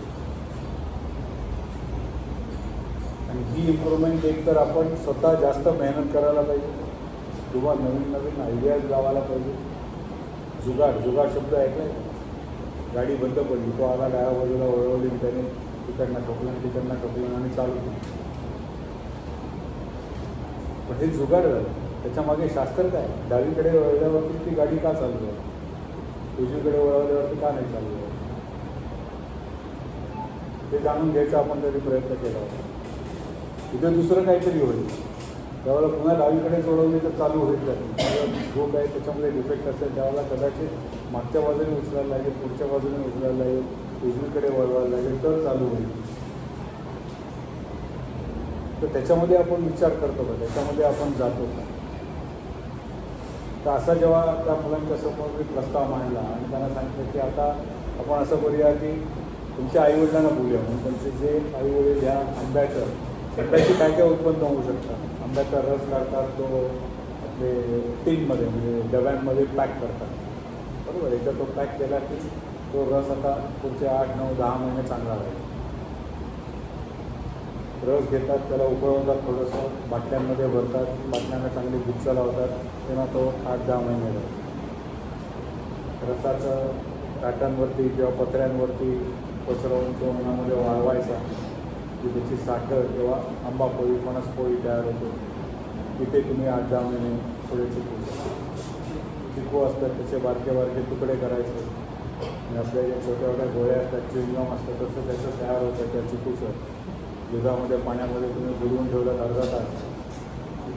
ज्या वेळेला तुम्हाला पाहिजे तो सुकलेला असला की तुम्ही घरात कुठेही ठेवू शकता, चांगला खडखडीत सुकला जर असेल तर, आणि नंतर तुम्ही खाऊ शकता. पाण्यामध्ये भिजवून ठेवायचा किंवा दुधामध्ये भिजवून ठेवायचा. चिकू खाल्ल्यासारखं वाटतं. अर्धा तास फक्त भिजवायचं आणि खाऊन टाकायचं. चिकू बाहेर जाऊन आणावं, घरातल्या चिकूची पूड करू शकता. चिकू शेक ऐकलं का? आजकाल एकदम फेमस झालं आहे सगळ्या ठिकाणी. दूध, साखर, पाणी आणि बर्फ घातला, चिकूची पावडर घातली, त्याच्यामध्ये मिक्सरमधला ठरवलं की मस्त एकदम कोको तसा किंवा चॉकलेटचा शेक होतो तसा चिकूचा शेक चांगला होतो. पण ती पावडर करावं लागते. तर ह्या सगळ्या गोष्टी 3 महिन्यात करायला लागतात. म्हणजे एका ठिकाणी तुम्हाला झाडावरनं ते फळ उतरवायचं आहे, त्याला पिकवायचं आहे आणि दुसरीकडे त्या पिकलेल्या पिकाचं लवकरात लवकर प्रोसेसिंग करून जे पिकेल असं तयार करून ठेवायचं आहे की जे पुढचे 9 महिने विकता येईल. आणि जे तुम्ही प्रोसेसिंग करू शकणार नाही ती फळं ताबडतोब मार्केटमध्ये पाठवायची आणि विकायची. ती 8 दिवसात विकली गेली पाहिजे. 8 दिवसानंतर विकली नाही गेली तर जो आंबा तुम्ही 700-800 रुपये डझनाला विकू शकत असाल तो 40 रुपयाला सुद्धा कोणी भरणार नाही. 40 रुपयाला त्याच्यात तुम्ही गुरांना खायला घालतात तो सडलेला आंबा तर ते गुरं पण खाणार नाही, तर त्याची 0 किंमत होऊन जाईल. ते 8 दिवस ते फार महत्त्वाचं आहे त्या फळाला की 8 दिवसात झाडावरनं निघाला पाहिजे, चांगल्यात चांगल्या पद्धतीने तो पॅक करायला पाहिजे. झाडावरनं काढताना ते जे पूर्वीचे जे झेले होते त्यातले तुम्ही 100 आंबे उतरवले तर ते 20 आंबे खाल्ले पाहिजे. फक्त 80 आंबे तुमचे हात होते ते 20 आंबे सुद्धा बदलले. 20 आंब्यामध्ये 1 डझन आंबा जर त्याचा गेला तर 600-800 रुपये तुमचं आज नुकसान झालं होतं. कारण तो तुम्ही झाडावरनं उतरवताना खालती पाडला. खालती पाडलेले 80 आंबे आता जे राहिले ते पूर्वीच्या काळी त्या लाकडाच्या फळ्यांच्या याच्यामध्ये गवत घालून कागद घालून त्याच्यामधनं आंबे पाडवायचे. त्या फळ्यांना म्हणजे जागा ठेवलेली असायची हवा खेळण्यासाठी. आणि तिथे जर कोणाचं काही गेलं आतमध्ये काही जवळपास पडलेलं स्क्रूड्रायव्हर असो ते चाकू असो ते दुसरं तिथे फळ खराब होईल. मग आता काय झालं, आता बॉक्सेस झाले, त्याच्या बॉक्समध्ये पॅक करायचं.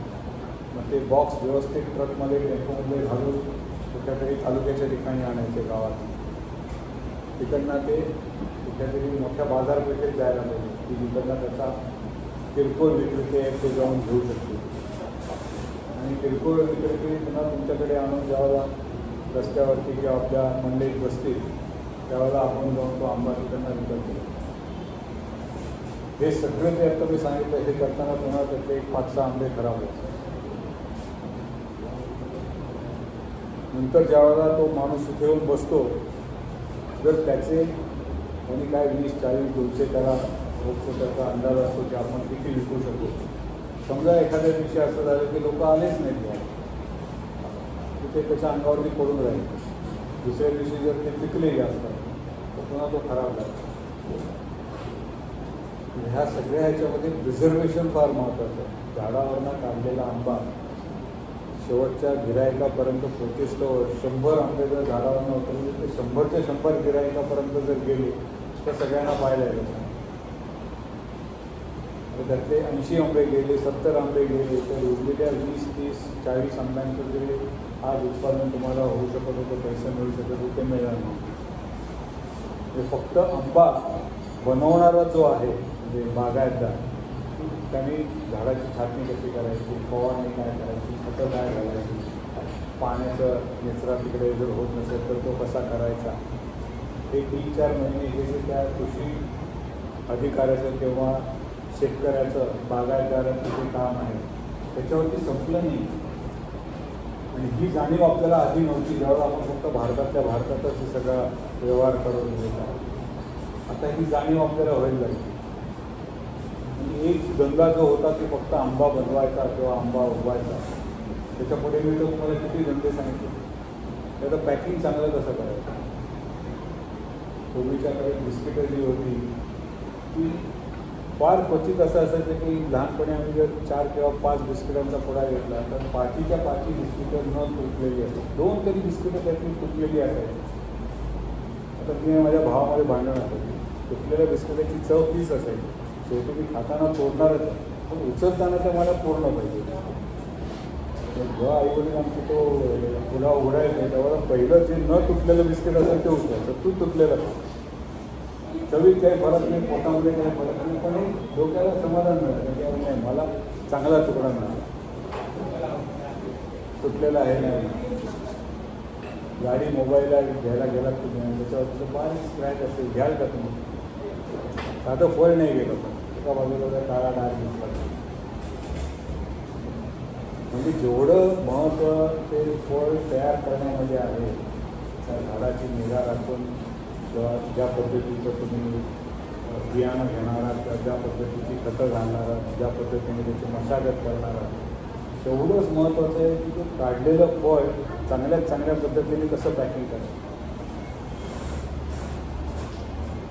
आज क्वचित तुम्हाला एखाद्या बिस्किटाच्या याच्यामध्ये बिस्किट विकलेलं दिसेल तर त्याला इतकं चांगलं पॅकिंग केलेलं आहे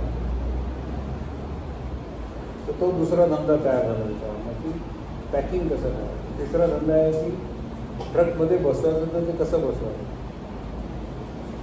ट्रक सगळे ओपन असतात. आता आपण काय बघतो रस्त्यावर मॅक्सिमम ट्रक जे आहेत ते कंटेनर आहेत सगळ्या बाजूनी बंद आहेत. मागणा फक्त 2 दरवाजे आहेत. म्हणजे आतमधला जो माल जो आहे तो पूर्णपणे सुरक्षित आहे. ट्रकसारखा तो कुठे ओपन राहिलेला नाही आहे किंवा ऊन पाऊस याचा काही त्याच्यावरती परिणाम होत नाही. आतमध्ये त्याला एक्झॉस्ट फॅन लावलेला असतो. आतमध्ये गरम हवा बाहेर काढली असते. त्याच्यामधनं दूध जात असतं. त्याच्यावरनं फळं जात असतात. त्याच्यावरनं फुलं जात असतात. त्याच्यावरनं बाकी अन्नपदार्थ किंवा आपली कोरोनामध्ये आता तुम्ही लस जी केली होती संबंध भारतभर पुण्यामध्ये बनलेली लस संबंध भारतभर जात होती. काही सगळ्या अशा रेफ्रिजरेटेड व्हॅन मोठमोठ्या कंटेनरमध्ये AC सिस्टीम लावलेली असते की त्याने आतमधलं तापमान कंट्रोल केलं जातं. कितीही अंतर जाऊ दे 2 दिवस जाऊ दे 8 दिवस जाऊ दे आपली लस खराब होणार नाही. आपलं फळ फूल धान्य दूध तेल दूध जे आहे ते खराब होणार नाही. मांस मच्छी काही खराब होणार नाही. आपलं म्हणजे ट्रान्सपोर्टेशन हा एक आणखीन एक खूप मोठा धंदा झालेला आहे की कशा पद्धतीने तुम्ही तुमचा ट्रक बनवायला पाहिजे. कशा पद्धतीने तुमचं पॅकिंग असायला पाहिजे. त्याच्यानंतर मोठ्या मंडईमध्ये आला तो किरकोळ व्यापाऱ्याने तो विकत घेतो. पूर्वी काय करायचे आपण केळीची सालं तर कुठेतरी सालं त्याच्यावरती किंवा गवतावरती ती फळं मांडून ठेवलेली असायची. अंडं आता बघतो आपण पूर्वी अंडं एका ठिकाणी दुसऱ्या ठिकाणी न्यायचा म्हणजे केवढा मोठा त्रास होता. कांद्याचे ट्रे बघितले ना प्लास्टिकमध्ये किंवा त्या मोल्डेड याच्यामध्ये अंडं अजिबात इकडून तिकडे आणणार नाही.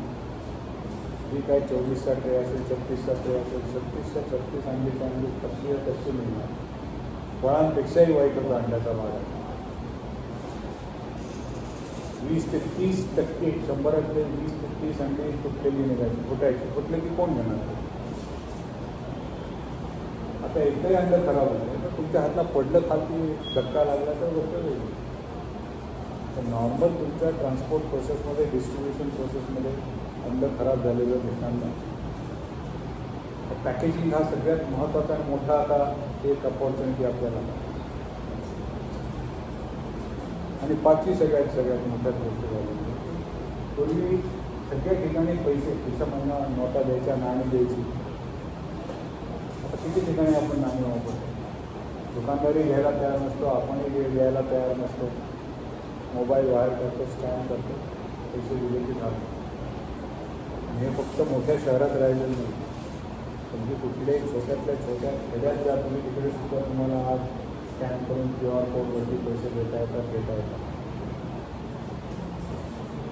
म्हणजे मग आता जी नाणी बनवण्याचा जो कारखाना होता त्या तिकडच्या लोकांना काम राहिलं. नोटा बनवायचा जो प्रेस होती त्या प्रेसमध्ये आता लोकांना काम राहिलेलं नाही.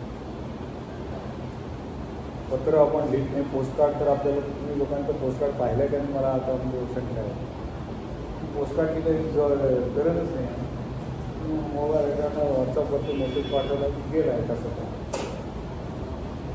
पोस्टकार्ड आणायचं पोस्टकार्ड त्याच्यावरती मजकूर घ्यायचा पोस्टाच्या पेटीत टाकायचं मग पोस्टमन घेऊन जाणार ते एका ठिकाणी घेणार त्यांना ते दुसऱ्या तालुक्याच्या ह्या तालुक्यातनं त्या तालुक्यात तिकडनं पुन्हा गावात तिकडनं गावातनं मग पोस्टमन तुमच्या घरी आणून देणार.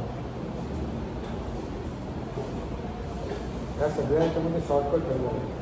हे सगळं जे मी आत्ता तुम्हाला सांगितलं हे आपल्याला आत्मसात करावं लागेल. आणि हे आत्मसात करण्यासाठी जे बेसिक फंडामेंटल आपण जे शिकतो आहे ह्या प्रोसेसेस कधी चेंज होणार नाही. ज्या पद्धतीने जुनं लेथ मशीन बनवलं गेलं त्याच पद्धतीने रोबो बनवला जातो. त्याच मशीनवरती रोबो बनवला जातो. पण रोबो जे पुढे काम करणार आहे ते काम जर आपल्याला रोबोकडे न देता जर आपल्याकडे करायचं आणि भारतासारख्या आपल्या देशामध्ये की जिथे 140 कोटी सगळ्यात भारतात जगातला सगळ्यात मोठा जो पॉप्युलेशन असलेला जो देश आहे तो भारत. आता रोबोची कॉम्पिटिशन आपण करू शकतो का. रोबोला जी मोटर लावलेली आहे त्याला जर तुम्ही देत गेलं तर ती मोटर सतत फिरत राहणार. तिथपर्यंत आपण त्याच्यावरती काही आघात करत नाही, तो रोबो जर कुठे आपटत नाही. मग रोबोची कॉम्पिटिशन कशी करायची? तुम्ही रिले रेस ऐकले? रिले रेस 4 जण धावतात, प्रत्येकजण 100 मीटर धावतात, पुढे जातात आणि 400 मीटर किंवा 200 मीटर लावून 800 मीटर.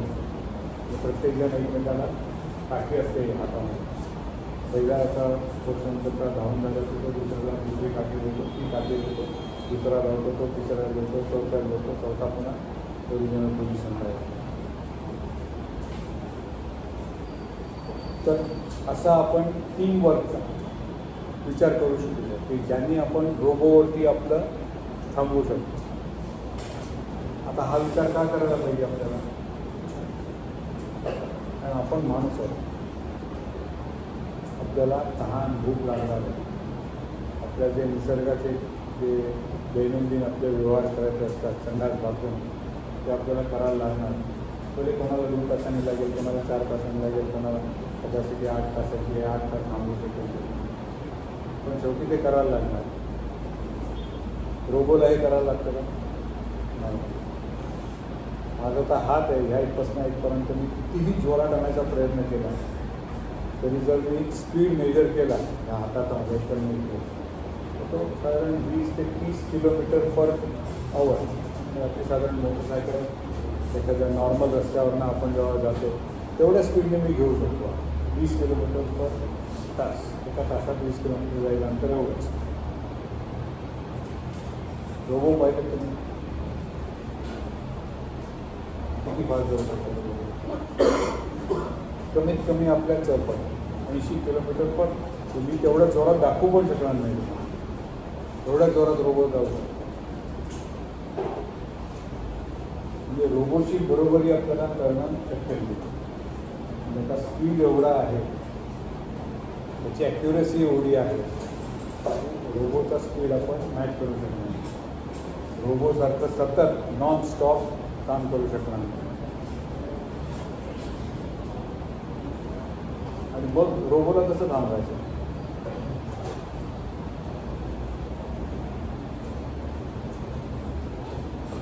जर आपण एखाद्या रोबोच्या ऐवजी एक मशीनची जर आपण तिघांनी मिळून चौघांनी मिळून जर रिस्पॉन्सिबिलिटी घेतली, मशीन चालवणं हे खूप महत्त्वाचं आहे. मशीन हे सतत चालू राहिलं, पण मशीनवरती खर्च खूप केला आहे जे आपण हाताने करू शकत नाही.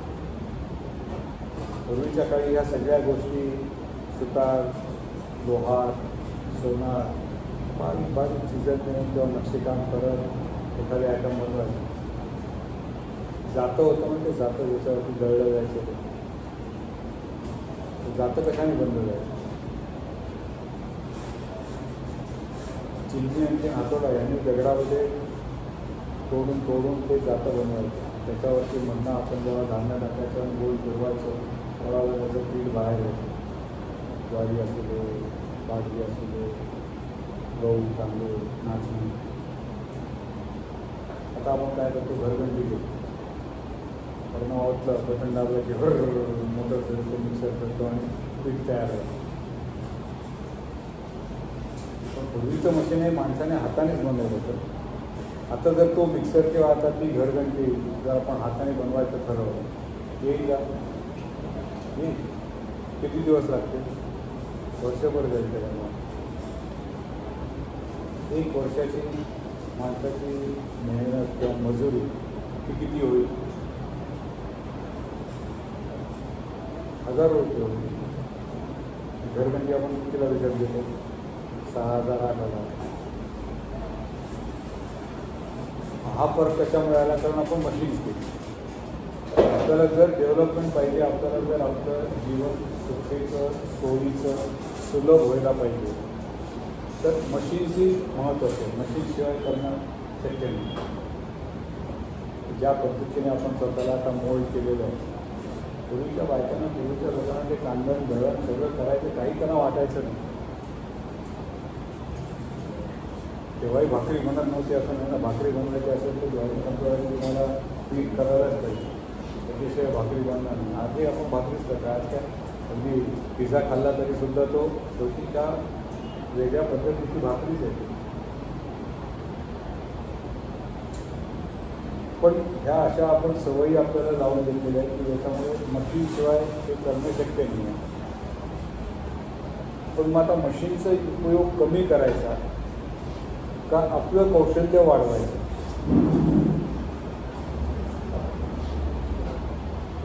ज्यावेळेला आपण दळण त्या दगडाच्या याच्यावरती करत होतो त्यावेळेला आपल्याला आपण ब्रिटिश लोकांना जे आपल्यावरती राज्य करत होते किंवा फ्रेंच लोकांना किंवा अमेरिकन लोकांना आपल्याला सांगायला लागणार नाही की त्याचं ड्रॉइंग द्या आम्हाला.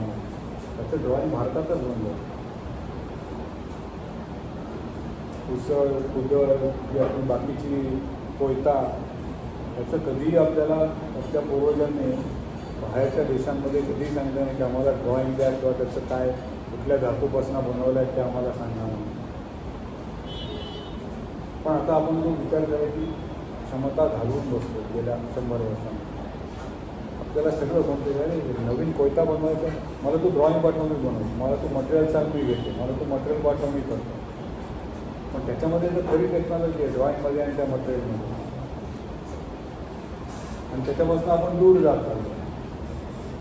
म्हणून मी जो तुम्हाला तिसरा भाग सांगितला की नुसतं त्यांनी दाखवलं आहे तो पार्टचं इमिटेशन जे आपण म्हणतो किंवा त्यांनी बनवलं आहे त्याची प्रतिकृती इथे करायची त्याच्यापेक्षा आपण स्वतःची ओरिजिनॅलिटी कशी आणायची, आपण स्वतःचं नवीन कसं करायचं ह्याच्यावरती आपल्याला जास्त भर द्यायला हवं.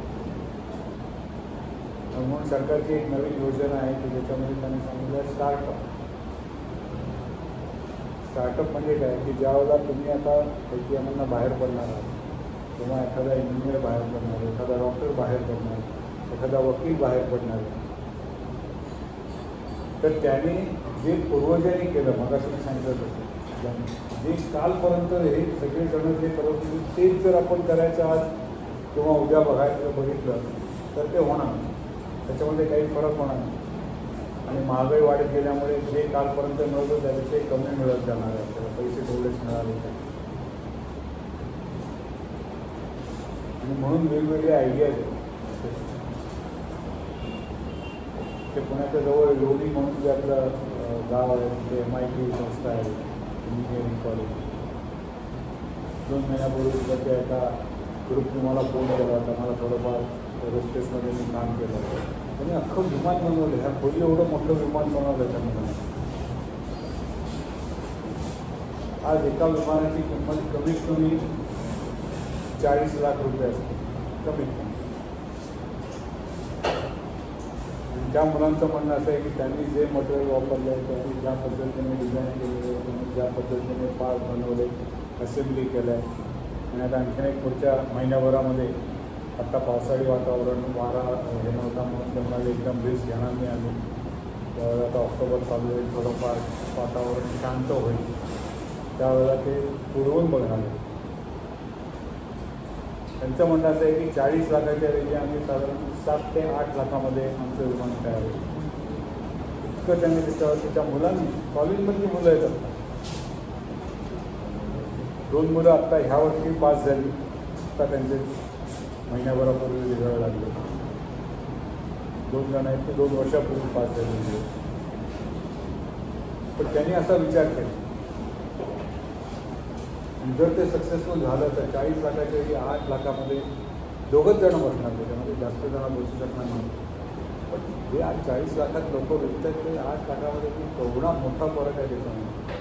आणि सगळेच्या सगळं भारतात बनलेलं आहे. ते आयटम बाहेरनं आणले नाही. तर ही जी ओरिजिनॅलिटी ज्यांनी ती वापरली. आता हे तुम्हाला मी मुद्दामध्ये एक एक्स्ट्रीमचं उदाहरण देतो. तर तुम्हाला त्या गावातल्या आंब्याच्या याच्यावरती आपण जाऊ. फक्त असा इंजिनियरच किंवा डॉक्टरच विचार करू शकतो असं नाही. की 8वीतल्या मुलाने आईवडिलांना आम्ही जेव्हा बोलवलं आणि त्यांनी सांगितलं की अशी आमची काठं असतात किंवा पत्र असतो याच्यावरती की आंबापोळी फणसपोळीचा जो रस आहे तो त्याच्यावरती पसरवून ठेवतो आणि तो रस बाहेर उन्हामध्ये नेऊन ठेवायचा. बाहेर उन्हामध्ये नेऊन ठेवला की 15 दिवसामध्ये ते वाळतो. तो वाळला की ते काढायचं, पुन्हा दुसरा रस तयार करून त्याच्यावरती जायचं. म्हणजे जागा लिमिटेड आहे आपल्याकडे, असं काही जागा फार मोठी नाही. कोकणामध्ये उंच उंच झाडं असतात, त्यामुळे जे झरोके असतात तिकडनंच फक्त ऊन आहे. आणि डोंगर खूप आहे, अशी सपाटी नाही. त्यामुळे छोट्या जागेमध्ये, जागा जरी डोंगराची मोठी असली तरी झाडांमुळे सावली पडलेली असते, घरांची सावली पडलेली असते. ठराविक अंगण जे असेल तेवढ्या अंगणामध्येच तुम्हाला ते वाळवायचं. आणि मार्च, एप्रिल, मे 3 महिन्याचे जर वाळायला 15 दिवस लागत असतील तर प्रत्येक महिन्यामध्ये 2 उत्पादन घेऊ शकतो आपण. समजलं ना? म्हणजे 1 मार्चला जर मी पहिला जर माझ्या काटांवरती कोट लावला आणि तो बाहेर ठेवला, 15 मार्चला तयार होईल. 16 मार्चला मी पुन्हा दुसरा त्याच्यावरती रस हे करेल, 31 मार्चला तयार होईल. तसंच एप्रिल होईल, तसंच मे महिना. जर माझ्याकडे 8 काटं असतील तर दर 15 दिवसांनी 8 फणसपोळी किंवा आंबापोळी माझी तयार होईल. म्हणजे महिन्यामध्ये 16, 3 महिन्यामध्ये 16 तरी 48.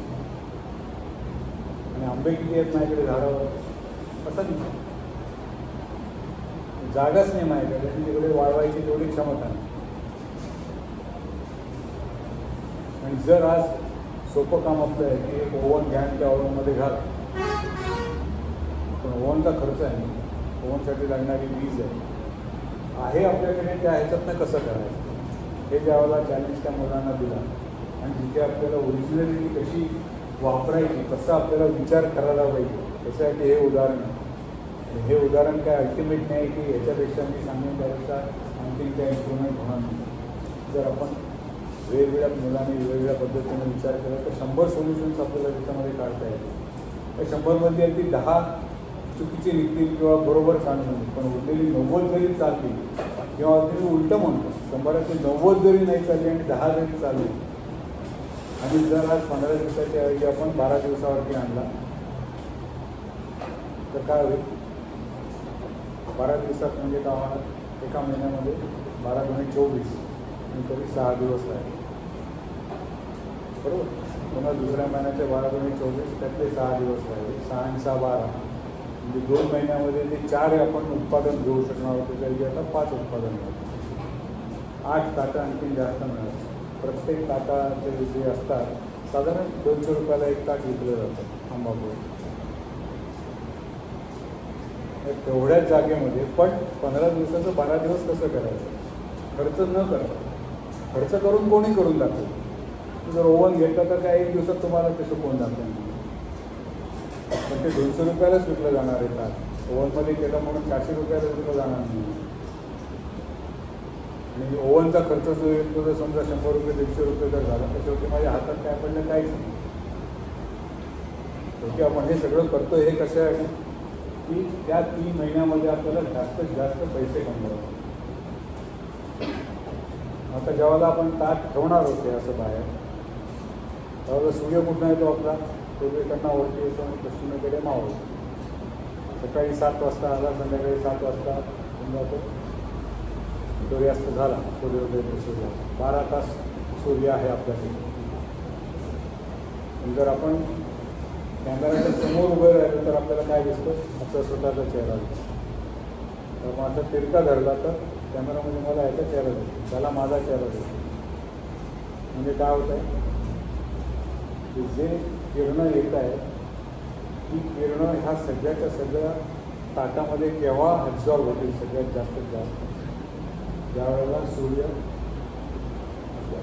डोक्यावरती असतो. सकाळी 10 वाजता किंवा 11 वाजता आपण बघूया, 11 ते 2 हा सूर्य बरोबर डोक्यावरती असतो.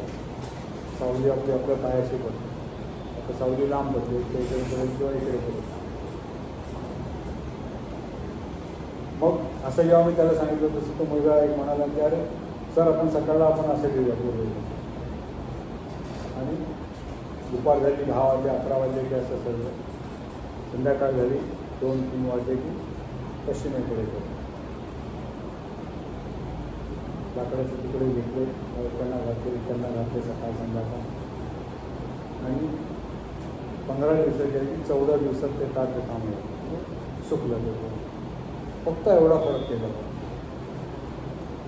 1 दिवस वाचला. पण त्यात व्हायला काय लागलं की मला तरी गजर लावून आठवणीने लक्षात ठेवायला पाहिजे रोज 14 दिवस. तर 10 वाजले तासाची दिशा बदलायला पाहिजे. पुन्हा 2 वाजता लक्षात ठेवलं पाहिजे तासाची दिशा बदलायला पाहिजे. म्हटलं आता काय करायचं, करा विचारायच्यावरती आमची एक बांबू लावला त्यांच्या मध्ये. आता बांबू लावल्यावरती हे जे फिरवणं आहे हे सोपं झालं. आधी मुद्दाम काहीतरी एक वही घाल, पुस्तक घाल, लाकूड घाल, वीट घाल, ते झावळी घाल, असं करून ते रोज वेगवेगळं करायला लागलं. तर ते बांधणं सोपं झालं. इकडनं दोरी बांधून टाकली, इकडनं दोरी बांधून टाकली आणि झाडाची बेचकी तयार होते ना. झाडाच्या फांद्या असतात त्याची बेचकी, ती बेचकी इथे लावली, इथे लावली, असं ते वरती उचललं गेलं. आता हे कसंही फिरणं शक्य झालं. आणखीन एक दोरी लावली, इथं समोर बेचकी लावली झाडाची. खर्च काय केलं आतापर्यंत, झाडाच्या बेचक्या, झाडाच्या फांद्या पडलेल्या असतातच, त्याचा काही वापर नाही. बांबू पण आपल्याकडे असतो, तोच फक्त दोरीने बांधून घेतो. आता इकडनं दोरीने इकडनं त्या बेचकीवरनं इथे लावून 5 लिटर 10 लिटर पाण्याची बाटली असते ना, ती बाटली त्याला तिथे लावून त्या बाटलीला एक छोटंसं भोग टाक. सकाळी उठायचं, दोरी बांधायची आहे इकडे आणि या इथे त्या बाटलीमध्ये 10 लिटर किंवा 5 लिटर जे पाणी असतं ते पाणी भरून ठेवायचं. त्याला भोग पाडलेलं, 1 मिनिटाला 1 ड्रॉप बाहेर पडेल असं जे आपण माप ठेवलेलं आहे त्या पद्धतीने. थेंब थेंब थेंब थेंब थेंब थेंब पाणी पडत राहिलं लोकांना. पाणी पडल्यावरती वजन कमी झालं. वजन कमी झाल्यावरती आता ही जी बेचकी आहे त्याच्यामुळे काय ते आपोआप फिरायला लागतं. आता जे तिकडे जाऊन प्रत्येकाला आठवण ठेवायची गरज नाही. सकाळी उद्या उठल्यावरती त्या फक्त प्रत्येक ताटाला दोरी बांधायची, पाण्याची बाटली लावायची. ज्या बाटल्या आपण नुसत्याच टाकून दिलेल्या असतात त्यांना भोग पाडलेलं. कोकणामध्ये फॉर्च्युनेटली पाणी काय दुर्भाग्य विहीर असते प्रत्येकाकडे. 10 लिटर 20 लिटर पाणी जरी खालती जमिनीत पडलं तरी चालतं. समजतं तुम्हाला कसं कॉन्सेप्ट डेव्हलप होत जातो. आपण जर विचार केला त्याच्यावरती, जर आपल्याला प्रॉब्लेम काय आहे हे जर समजलं, जर आपण व्यवस्थित डिफाईन करू शकलो की माझ्याकडे 3 महिनेच अवेलेबल आहेत, झाडावरती 2000 आंबे आहेत, ते 2000 आंब्यातले जर मी 1000 आंबे आज जर ह्या प्रोडक्शनमध्ये केलं तर मला साधारण 200 रुपये मिळणार आहे. नाहीतर मला तो आंबा 20 रुपयांनी एक आंबा असा विकत कोणाला तरी द्यायला लागला. आणि त्या 2-3 महिन्यामध्ये मी विकलेलो फक्त.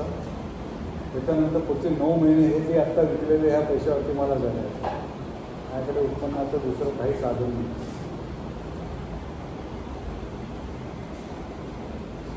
तिसरी गोष्ट आता आपण त्याच्यामध्ये केली, हा जर सरफेस, हा जर जो भाग आहे काय त्याच्यावरती तर आंबा किंवा कोणाच येणार नाही. पण त्याच्या बाजूची जी जागा आहे तिथे जर काळं कापड किंवा काळा कागद टाकला आपण तर काय होईल,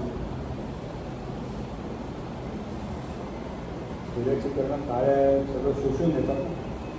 जी ताकद सूर्याची मिळत होती आपल्याला त्याच्यापेक्षा तर 20 ते 30% ताकद जास्त मिळायला लागली काळं झाल्यामुळे. तिकडची उष्णता वाढली. त्याच्यानंतर वरती जे त्याला आपण प्लास्टिक घालतो, पक्षी असतात, झाडाची पानं पडत असतात, ते आपल्या याच्यावरती जाऊन खराब होऊ नये आपली फणसपोळी आंबापोळी. तर त्याच्याऐवजी जर आपण काच लावली आणि ती काच जर थोडीशी भिंगासारखी जर केली, आपण भिंग असतं ना, तुम्ही अंतर्गोल आणि बहिर्गोल आरसा फिजिक्समध्ये तुम्हाला झालं असेल ना, आणि काय दिसतं तशा प्रकारचा आरसा जर आपण वापरला दिसतो तर एका याच्यामध्ये आपण आपली उंची दुप्पट तिप्पट झालेली दिसतो, एका याच्यामध्ये आपली जाडी वाढलेली दिसते आणि आपण उंची कमी झालेली दिसते. म्हणजे काय होतं, कुठेतरी आपल्या ज्या सगळ्या ज्या रेज आहेत, जे किरणं जी आहेत सूर्याची, ती भिंगांना कशी आपण बरोबर पीक केलं तर खालती कागद जळू शकतो, एवढी उष्णता निर्माण होऊ शकते. कारण सगळी ती किरणं एका ठिकाणी आपण घेतो भिंगामुळे. कसं वरती लावलं जातं, बहिर्गोल काच हा खर्च आला तो, पण त्या काचेचा खर्च आम्हाला एका ताटासाठी 40 रुपये आला, असं नाही तो लावला. त्याच्यानंतर पुढची गोष्ट आली की ज्यावेळेला आता उष्णता वाढली, खूप उष्णता जर जास्त झाली आणि 70 डिग्री सेंटीग्रेडपेक्षा जर तापमान जास्त झालं तर ही फणसपोळी किंवा आंबापोळी काळी पडावी. काळी पडली की त्याचा भाव एकदम खालती पडतो, घेत नाही. जसं आता आपण म्हणतो कुठे स्क्रॅच आला असेल, कुठे मार्क आला असेल, तर आपण कुठल्याही वस्तू त्याला सांगतो तुम्हाला आता कमी किमतीला दिली तर येऊन घेईल, नाही तर नाही होणार. बाकी किती चालू दे चांगली, मला दिसायला चांगली देऊ, तर म्हणून त्याचा भाव पण पडता कामा नये. तर मग त्याच्यामध्ये बघितलं तर 70 डिग्री त्याला दिसलं, तर 70 डिग्री तापमानापेक्षा जर जास्त झालं तर ते काळं पडतं. मग आता छोटे छोटे सेन्सर्स मिळाले जातात की जे सेन्सर तुम्ही त्या ताटाच्या बाजूला जर ठेवले आणि 70पेक्षा जर जास्त टेम्परेचर गेलं तर तो तुम्हाला बेल वाजवतो, दिवा लावतो, काहीतरी इंडिकेशन करतो की मग आत्ता अगदी तुमचं बरोबर सूर्याच्या समोर असेल, थोडासा तर अँगल बदलावा तर आपण तापमान कमी होतं, किंवा वरची काठ असते ती काढावी लागते. असं करून आज 15 दिवस जिथे घेत होतो ते 8 दिवसावरती म्हणलं 8. त्या महिन्यामध्ये किती 30 दिवस, जवळजवळ दुप्पट उत्पादन झालं. 532 2 दिवस जास्त लागले. तर जे 48 ताटं होत होती त्या सीझनमध्ये, त्याच्यावेळी आता जवळजवळ 100च्या जवळपास ताटं वाढले. ज्या घराचं उत्पन्न 20,000 रुपये होतं त्यांना 40,000 रुपयाचं उत्पन्न कमायला. काय वापरलं आपण याच्यामध्ये, एक फक्त तो काच 40 रुपयाची प्रत्येक ताटावरती वापरली. 8 ताटात 832 300 350 रुपये खर्च झाला. तरी तुम्ही दोरीचा खर्च घेतला तरी 400 रुपयाच्या वरती खर्च झाला नाही. आता ही जी ओरिजिनॅलिटी आहे किंवा हे जे असं आहे, असं मी तुम्हाला काजूचं उदाहरण देईन, आपला गवती चहा असतो त्याचं उदाहरण देईन, ऊस असतो ऊसाचं उदाहरण देईन. ऊस तुम्ही इकडे सगळे ऊसाच्या याच्यामध्ये आहात. कापलेला ऊस असतो, शेतकरी कधी ऊस कारखान्यात नेऊन देतो,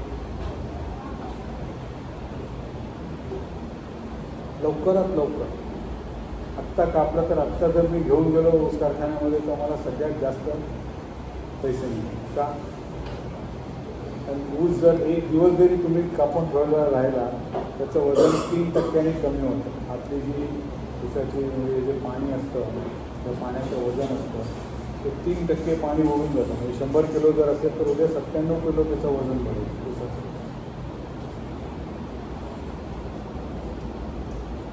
20 रुपये किलोने 30 रुपये किलोने जे काय किलोने 8 रुपये किलोने ऊस घेतला जात असेल तर तुम्ही एक दिवस तुमच्या घरात कापलेला ऊस ठेवलात म्हणून तुमचं 8 त्रिक 24 रुपयाचं नुकसान झालं.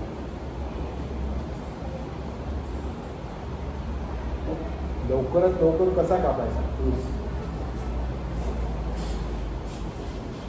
आज कसा कापतात ऊस? बघितलं तुम्ही ऊस कसा कापतात जाऊन? कोयती असते ना, त्याने घेऊन असा खालती कापत आहे. एक माणूस कापलेला ऊस जो असतो तो किती दिवसांना ऊसाला वजन आहे ना, मग तिथे काय करता येईल तुम्हाला? खालती न वागता तो ऊस कसा कापला जाईल? कापलेला ऊस जो आहे तो डावीकडे तर डावीकडेच पडला पाहिजे. कधी डावीकडे पडेल, कधी इकडे पडेल, कधी तिकडे पडेल, इकडे पडेल. पुन्हा तुमचा वेळ गेला तो सगळा गोळा करा. असं आपण जर काही ढकलगाडी बनवू शकलो त्याच्यामुळे ती ढकलगाडी त्या ऊसाच्या शेतामधनं ज्यावेळेला जाणार आणि तो ऊस बरोबर लाईनीत लावलेला असतो. असं नसतं की तो वेडावाकडा लावलेला असतो. आणि जर सगळेच्या सगळे ऊस एका बाजूला जर पडेल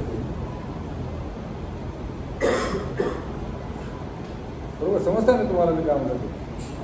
आज किती आपलं नुकसान आपण करतो याच्यामध्ये. आणि साखर कारखानदार पण तुम्हाला ते 3 रुपये देणार नाही, कारण त्याचंही जे 3 रुपयाचं जे पाणी त्या ऊसामध्ये होतं तुम्ही उगाच कापून घेऊन दिलात, कारण शेवटी तुम्ही नेणार कधी, तुमचं एक ट्रेलर किंवा एक ट्रक भरेल एवढा ऊस जमावेल त्याच वेळेला तुम्ही तो घेऊन जाणार. आगगाडीवर तर काय रोजच्या रोज झालं तसं आपण घेऊन जाणार नाही, एवढ्या काय जवळ नाहीत आपल्या ऊसाच्या कारखाने.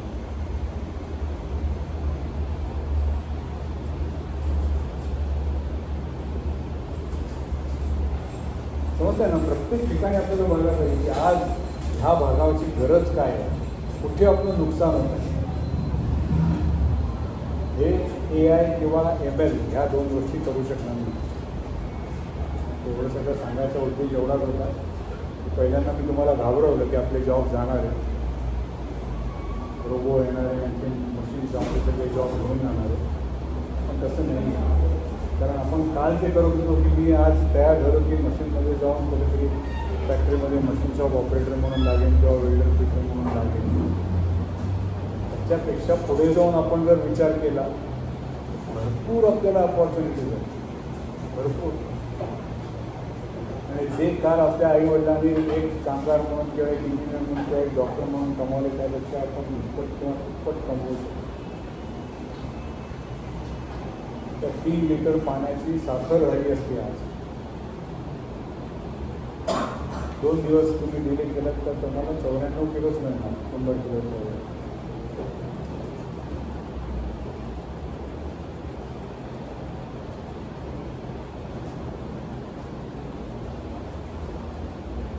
तुमचा सगळ्यांचा प्रोजेक्ट असा असायला पाहिजे या आयटीआयमध्ये की जे जे तुम्ही बघताय तुमच्या गावामध्ये किंवा तुमच्या आईवडिलांकडे मामा आमच्या काका कोण जे काम करत असतील त्यांना विचारलं पाहिजे तुमचं काय आज कुठे तुमचं असं वाटतंय तुम्हाला की आज तुमची प्रोसेस स्लो आहे आणि ती प्रोसेस आपण लवकर करू शकतो.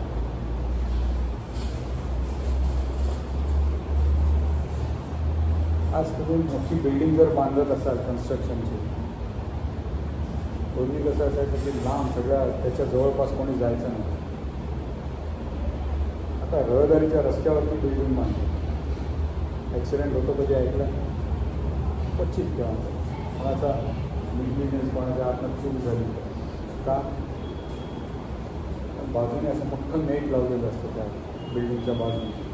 समजा चुकून काही पडलं वरनं तर त्या गाडीमध्ये पडतो. आता आंबे ज्यावेळेला आम्ही काढतो मग असं तो 100रातले 20 आंबे खालती पडतातच कितीही चांगला झोला आणखी. कारण शेवटी तो वरती चढलेला माणूस जो आहे त्याला स्वतःचा जीव पण आहे, तो कुठेतरी मिठी मारून बसलेला असतो त्यावेळेला आणि 2 हाताने किंवा पायाने त्यांनी पकडलेलं असतात स्वतःला आणि तो झेला खेचतो. जेव्हा रिकामा झेला असतो तेव्हासुद्धा तो 3 किलोचा असतो. त्याच्यामध्ये एक आंबा पडला की एक आंबा साधारण 400 ते 500 ग्रॅमचा एक आंबा, 3 आंबे त्याच्यामध्ये आले की 3 किलोचा झेला, त्याच्या पुढे 1 किलो आंबा आणि 3 ते 4 मीटर लांब बांबू. आणि तो असा व्यवस्थित जमिनीवरती उभा नाही, कुठेतरी झाडाच्या फांदीवरती उलटा लटकलेला आहे, उभा राहिलेला आहे तिथे. आणि दोन्ही हात फ्री पाहिजेत त्याचे, हाताने तो पकडू शकत नाही, पायाने कैची मारलेली असते, पायावरती सगळा जोर येतो. जेवढे हात दुखत नाहीत तेवढे पाय दुखतात, मांड्या दुखतात कैची मारण्याने. नारळाच्या झाडावरती करणार कुठल्या म्हणजे झाड कसं लहान मोठं असेल शेवटी वरती चढून तोडायचं म्हणजे सोपं नाही. मग ते जेव्हा लावतात त्यावेळेला जर आपण असं जर छत्रीसारखं छत्री असते ना आपली तसं जर काही त्यांना डिझाईन करून दिलं, आता ते आता आमच्या मला तिकडे डिझाईन करतात.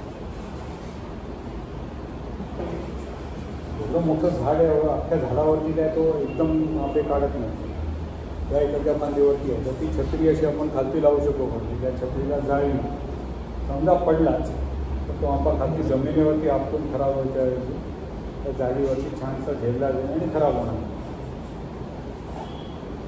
आम्ही पहिल्यांदा छत्र्याच लावल्या, मोठी मोठी जे बाहेर खेळे लावून बसतात ना वरती मोठ्या छत्र्या लावलेल्या असतात, त्या छत्र्या झोपत्या केल्या आणि आतमधनं त्यांना छानपैकी फोम असतो तो लावला. त्याच्यावर एकही आंबा खराब होतो, फक्त ती छत्री उचलून दुसरीकडे न्यायला भारी पडते, जड असतं. म्हणून आता जी छत्री बनवतोय आम्ही ती हलक्यातली हलकी, पण पुन्हा माणसं मिळाली पाहिजेत ना. तर घरातली बाई बाब्यावरती चढलाय, काही माणूस खालती ती छत्री हलवू शकेल अशी हलकी पाहिजे ती छत्री.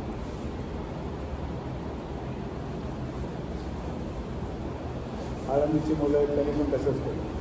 गवती चहा जो आहे, आळंदीच्या जवळ गवती चहा काही न करता देवाची लीला आहे. पावसाळ्यामध्ये असं रानच्या रान किलोमीटर गवती चहा होता. फक्त आता ऊन पडायला लागलं लगेच त्याचा तो हिरवा रंग जो असतो तो पिवळा व्हायला. तो पिवळा झाला की कोणी त्याला विचारणार नाही, वास त्याचा उडून गेला की पैसे देणार. त्या 2 ते 3 महिन्यातच ती गवती चहा तो कापला पाहिजे. असे बारके बारके तुकडे करायला पाहिजे. तो चांगल्या पद्धतीने वाळवायला पाहिजे. व्यवस्थित प्लास्टिकमध्ये किंवा कशात तो पॅकिंग करून ठेवायला पाहिजे. त्यावर्षी आळंदीच्या मुलांनी 10,000 रुपये कमवले फक्त गवती चहावर. खर्च काय? शून्य. जाऊन त्याच्यामध्ये बिया लावल्या नाही गवती चहाचा, किंवा त्याला जाऊन पाणी दिलं नाही तो चांगला उगावा म्हणून, किंवा खत घातलं नाही, किंवा तिथे काही कीटकनाशकं मारले नाही. सगळं देवाने करून झाडं तयार ठेवली मस्त 3 फूट 4 फूट. फक्त आपण सकाळी जायचं. शाळेत जातात की मुलं, तेव्हा प्रत्येकाला एक एक्स्ट्रा पिशवी दिलेली आणि छोटी कात्री दिल्या, तर त्या लहान मुलांना किती मेहनत करायला लावायची. रोज जाता येताना की छोटी छोटी काढतात, किलो 2 किलो 4 किलो जे येताना वजन पेलवता येईल तेवढं जवळचं गोळा करून आणि 10,000 रुपये कमवले त्या सीझनमध्ये. कुठेही मुद्दामून गेले नाही, शाळेत जातातच ते लोक, शाळेतनं घरी येतातच परत त्या वसतिगृहात. फक्त अर्धा तास जास्त लागला जायला, यायला अर्धा तास जास्त लागला. 1 तास दिवसातला दिला फक्त.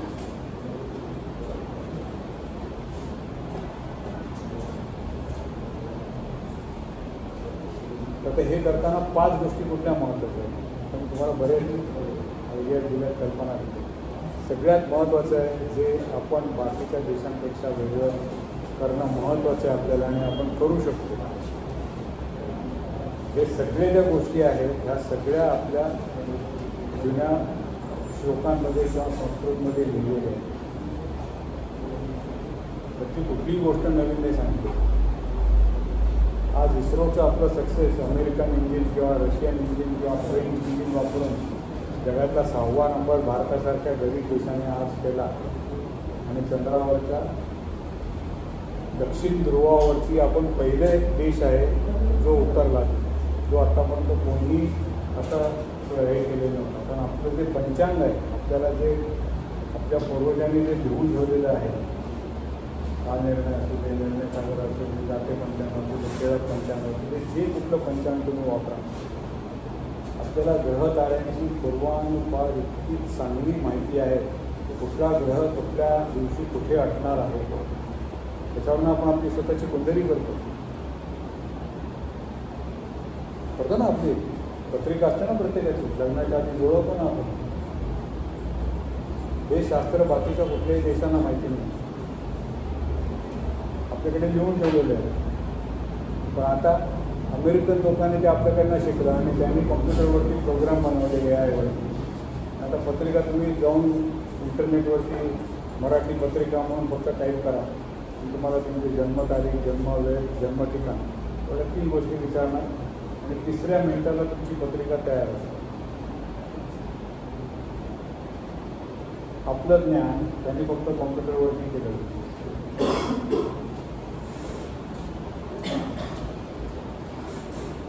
त्यामुळे हे सगळे जुने पुराणे जे आपले ग्रंथ आहेत किंवा आपले जे आहेत त्याचा आपल्याला पुन्हा एकदा ते बाहेर काढायला लागतील, पुन्हा एकदा आपल्याला ते वाचायला लागतील, पुन्हा एकदा आपल्याला ते समजून घ्यावे लागतील काय काय त्याच्यामध्ये लिहून ठेवलं आहे आपल्या पूर्वजांनी. आज सगळं जग भांडत आहे आणि विचार करताय की आपण बनवलेला स्टील ह्याला रंग का काढायला लागतं, हे काय गंजतं, ते गंजू नये म्हणून काय त्या स्टीलमध्ये घालायला पाहिजे. बनारस हिंदू युनिव्हर्सिटीमध्ये ग्रंथ लिहिलेले आहेत की स्टीलमध्ये तुम्ही काय घाला की त्याला पेंट करायची गरज नाही. स्टेनलेस स्टीलसारखं होईल.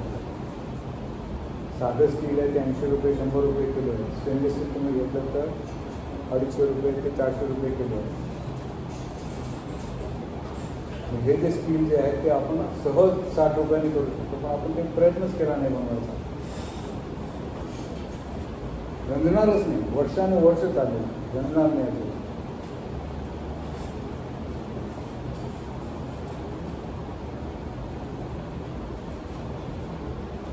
त्यामुळे ह्या सगळ्या जुन्या गोष्टी वापरायला पाहिजे. आपली सगळी संस्कृती जी आहे, सगळं जे आपण लिहिलेलं जे आहे त्या सगळ्या ह्याच्यामध्ये अधोरेखित आहे की जी पद्धत किंवा जी प्रोसेस आपण तयार करणार आहोत किंवा नवीन डेव्हलप करणार आहोत, नवीन विचार करणार आहोत किंवा जी घेऊन ठेवलेली आहे ती प्रोसेस तुम्ही वापरा. आपल्या प्रदूषण होणार नाही.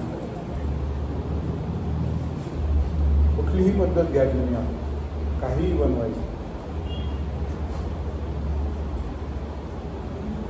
केळीची पानं असतील, सांदणाची पानं असतील, गवत असेल. पॅकिंगला आपण आता प्लास्टिक वापरतो, थर्माकोल वापरतो. पूर्वीच्या काळात नव्हतं.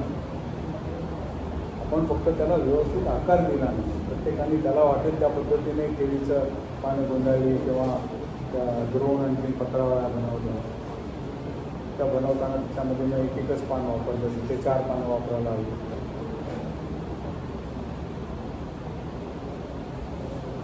केळीचा जो खोड असतो, केळीचं खोड ते कधी जर तुम्ही उघडून बघितलं त्याच्या आतमध्ये तुम्हाला धागा दिसतो. नारळाचा वरती जसं काठ्या असतो तसं त्या धाग्यामध्ये एवढी प्रचंड ताकद आहे की आपल्याला प्लास्टिकचा दोरा वापरायची गरज नाही. आता ते तुकडे तुकडे जे आहेत 3 मीटर 4 मीटर उंचीचं केळीचं झाड असतं, ते जर कापलं तर 3 मीटरचा एक धागा मिळू शकेल तुम्हाला. दुसरं बांधायचं त्याला गाठ मारावी लागेल. पण तोच जर धागा आणखी तुम्हाला जर घट्ट करायचा असेल, मजबूत करायचा असेल तर कोरफड माहिती आहे, कोरफडीचा रस काढा आणि केळीचा धागा घेण्याच्या कोरफडीच्या रसांना बाहेर काढा आणि सुकवा. त्या धाग्याची ताकद चौपट वाढते, चौपट. आपल्या पूर्वजांनी ते लिहून ठेवलं ते सगळं. कुठेही प्रदूषण होणार नाही. कोरफड कितीही वापरा तुम्ही, प्रदूषण होणार नाही. केळीचे झाड कितीही वापरा, प्रदूषण होणार नाही. तुम्ही बनवली गोंडपाट आज जी आहेत आपली, पूर्वीच्या काही गोंडपाट कसाचं असायचं, सुतळीचं. आता कसली झाली, प्लास्टिक. सोपी वापरा, हलकी, स्वस्त, वापरून झालं की गोंडला आज आपल्याला दिसत नाही. 100 वर्षानंतर ती गोंडपाट जेव्हा अडकून बसतील सगळ्या ठिकाणी. ते जर केळीच्या याच्यापासून जर आपण गोंडपाट बनवलं प्लास्टिकचा भाज्या आहे कुठेही टाका, त्याच्याबरोबर तुम्ही 4 बिया टाका. त्या गोंडपाटामध्ये पाणी साठेल, त्याच्यामध्ये ती बी रुजेल, मस्त झाड तयार होईल आणि सगळं गोंडपाट मातीमध्ये कन्वर्ट झालेलं आहे. ह्या सगळ्या नवीन प्रोसेसेस करताना आपल्याला जेवढे आपले पूर्वीचे धागे दोरे रेफरन्सेस वापरता येते तेवढे वापरायचे की ज्याच्यामुळे प्रदूषणावरती परिणाम होणार नाही. आज सगळं जे आपण नवीन वापरतो आहे सगळं चांगलं पॅकिंग म्हणतं. बिस्किटाचं उदाहरण दिलं केलं, सगळ्यामध्ये प्लास्टिक, सगळ्यांमध्ये. मग आपल्याला पाट्या लावायला लागतात, थर्मोकोलवरती बनली. निर्माल्य पैशामध्ये टाका, गणपती असो, दिली असो. पूर्वी फुलं कुठे जायची सगळ्यांच्या घरातली, तुळशी वृंदावन. तुळस कधी खराबच होणार नाही. इतकं चांगलं खत तयार होतं त्या फुलांचं. आता आपल्याला फुलं हे खत हे सगळ्यात मोठा सगळ्यात चांगला जो एक सोर्स आहे त्याचा आपण त्याला कचरा करून टाकला. त्याला कचरा म्हणतो. निर्माल्य, निर्माल्य हे कचरा नाहीच आहे. निर्माल्यामध्ये जी ताकद आहे त्याच्या आतमध्ये, त्या फुलांमध्ये किंवा फुलांच्या ज्या आतमध्ये कोकण असतात, आपली विचारसरणीच भ्रष्ट झाली. आपण त्या निर्माल्याला तर बघतो कचरा म्हणून. ते जर आपल्या गावात किंवा एखाद्या आपल्या सोसायटीमध्ये पण जर नुसतं जुनं प्लास्टिकचा ड्रम जरी घेतला आणि त्याच्यामध्ये टाकलं 2-3 इंच फुलांचा थर झाला की त्याच्यावरती एक अर्ध्या इंचाचा मातीचा थर टाकला पुन्हा 2-3 इंच काय 8 दिवस 1 दिवस 4 दिवस किती लोक आपण तिकडे निर्माल्य टाकणार आहोत त्याप्रमाणे आपल्याला ठरवता येईल. जर 10 दिवसांनी ते थोडंसं पाणी शिंपडायचं महिन्यात 1.5 महिन्यात तुम्हाला असं चांगलं खत त्याच्यामध्ये तयार झालेलं मिळेल की कुठलंही रासायनिक खत वापरायची गरज नाही. कुठल्याही रासायनिक खताच्या तोंडात मारेल एवढं त्या फुलांमध्ये ताकद आहे. त्याला आपण कचरा म्हणतो.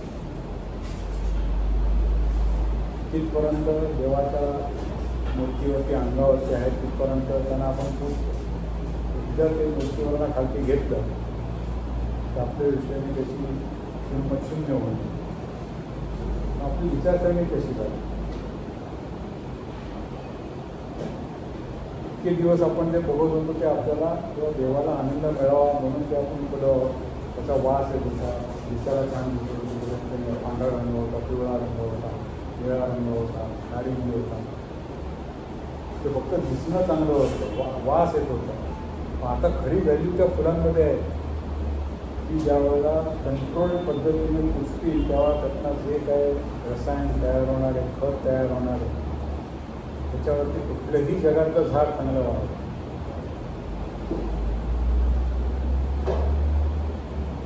बरोबर. दुसरी गोष्ट आहे सुरक्षा.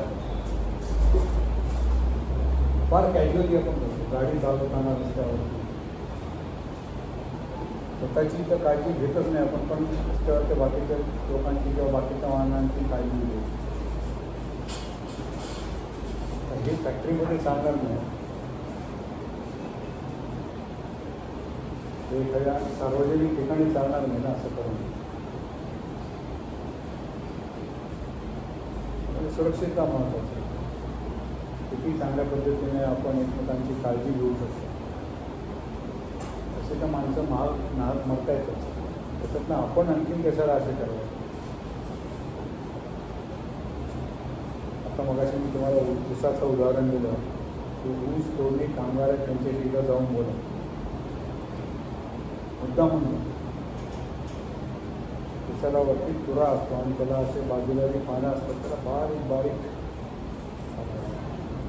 काय म्हणतात त्याला लाटेने काटे असतात काटे.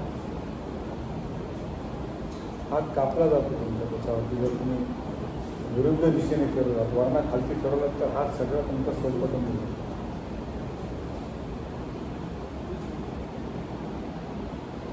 मग त्यांना कशा प्रकारचा चांगला हँडयूज आपण देऊ शकतो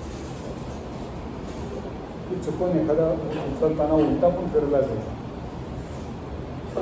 कापताना मी व्यवस्थित कशाला असं वरना खालती घेईन तर माझा आकार होणार नाही. पण कधी जर मला तो उलटा करायची वेळ तर हातातनं रक्त निघेल एवढं त्याला धार असते टाकायला.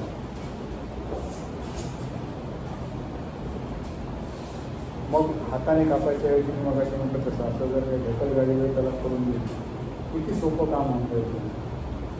एकतर आपला ट्रक पटकन भरेल एका दिवसात आणि लगेच 100 किलो ऊसाचं वजन मिळेल आपल्याला. दुसरं कापताना त्यांना त्रास कमी होईल सेफ्टी राहील. काय ते पडलेला असं तो आधी दोरी बांधून ठेवली लांबच्या लांब जर दोन्ही बाजूने दोरी खेचली तर ह्या सगळ्यांच्या सगळी मोड आणि इतर कुठे पडलेला असेल एक इथे पडला असेल एक ऊस इथे पडलेला असेल तर मोळी कशी बांधणार. सगळे उचलून त्या लाईनी आणल्यावर मोळी बांधता येणार नाही. तो जेव्हा ढकलणार तेव्हा तो एका बाजूलाच कसा पडेल. त्याच्यामध्ये पुन्हा सुरक्षितता आहे. उगाच इकडे तिकडे पडलेला ऊस उचलून दुसरीकडे ठेवायची गरज नाही आहे. प्रोसेसेस बघताना ह्या त्या पद्धतीने बघणार आहे. तिसरं आपण बघितलं की जिथपर्यंत आपण एकटा माणूस असा विचारवंत काहीतरी विचार करत बसला आहे तर होणार नाही. सगळ्यात कॉम्पिटिशन आणखी वेळ फार कमी. एक जण आपण सगळा विचार करू शकतो पण एवढा वेळ नाही आपल्याला. थोडं काम तू करायला पाहिजे थोडं तू करायला पाहिजे. तो आंब्याचा झेला आणखी मी हलका कसा करेल. बांबूच्या ऐवजी ॲल्युमिनियमचा रॉड घेण्याला हलका होऊन जातो. हाती जी छत्री जी आहे ती हलकी कशी करून ज्याने एका ठिकाणी दुसऱ्या ठिकाणी करता येईल ते काम एकाने केलं. दुसऱ्याने उतरलेला जो आंबा आहे तो पॅकिंग कसं करायचं हे दुसऱ्याने केलं. तिसऱ्याने ट्रकमध्ये कसं भरायचं, कंटेनरमध्ये कसं भरायचं हे तिसऱ्याने केलं. असं जर काम वाटून घेतलं तर हे काम वाटल्यानंतर काय टीमवर्क आहे, एकमेकांवरची विश्वास महत्त्वाचा आहे. मी ज्यावेळेला करणार आहे तेव्हा माझ्या एवढं चांगलं किंवा माझ्यापेक्षा चांगलं दुसरा करणार आहे हा विश्वास असायला पाहिजे. आपला विश्वास बरोबर उलटा झाला आपल्या शिक्षण संस्थेमध्ये. मला परीक्षेत जास्त चांगले मार्क मिळायचे म्हणून मी असंच घेणार, तुला पुस्तकामध्ये पण नाही पण मी बघणार तू काय लिहिलं असतं.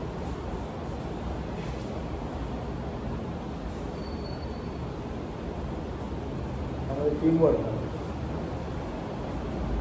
चौथं काय, चौथं आहे लिडरशिप. कोणतरी एका मोठ्या व्हावं लागतं, कोणतरी एकाने चालू करावं लागतं तरच ते पुढे जातं. पण सगळे वाट बघत होतं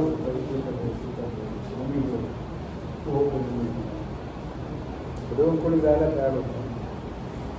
सगळ्यांनी जायला पाहिजे असं नाही, पण कोणतरी एकाने तेव्हा पुढाकार घ्यायला पाहिजे.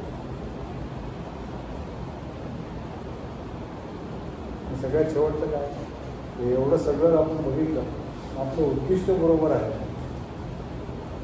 का? उद्दिष्ट आपलं नक्षलवाद्यांचं आहे का? उद्दिष्ट आपलं पाकिस्तानसारखं आहे? उद्दिष्ट आपलं बाकीच्या लोकांसारखं आहे? आमच्या धर्मामध्ये आम्ही फक्त ह्याग केला तरच आमचा धर्म मोठा होईल असं जर उद्दिष्ट असेल ते मागचे चारही जरी सांगितले तर उपयोग नाही.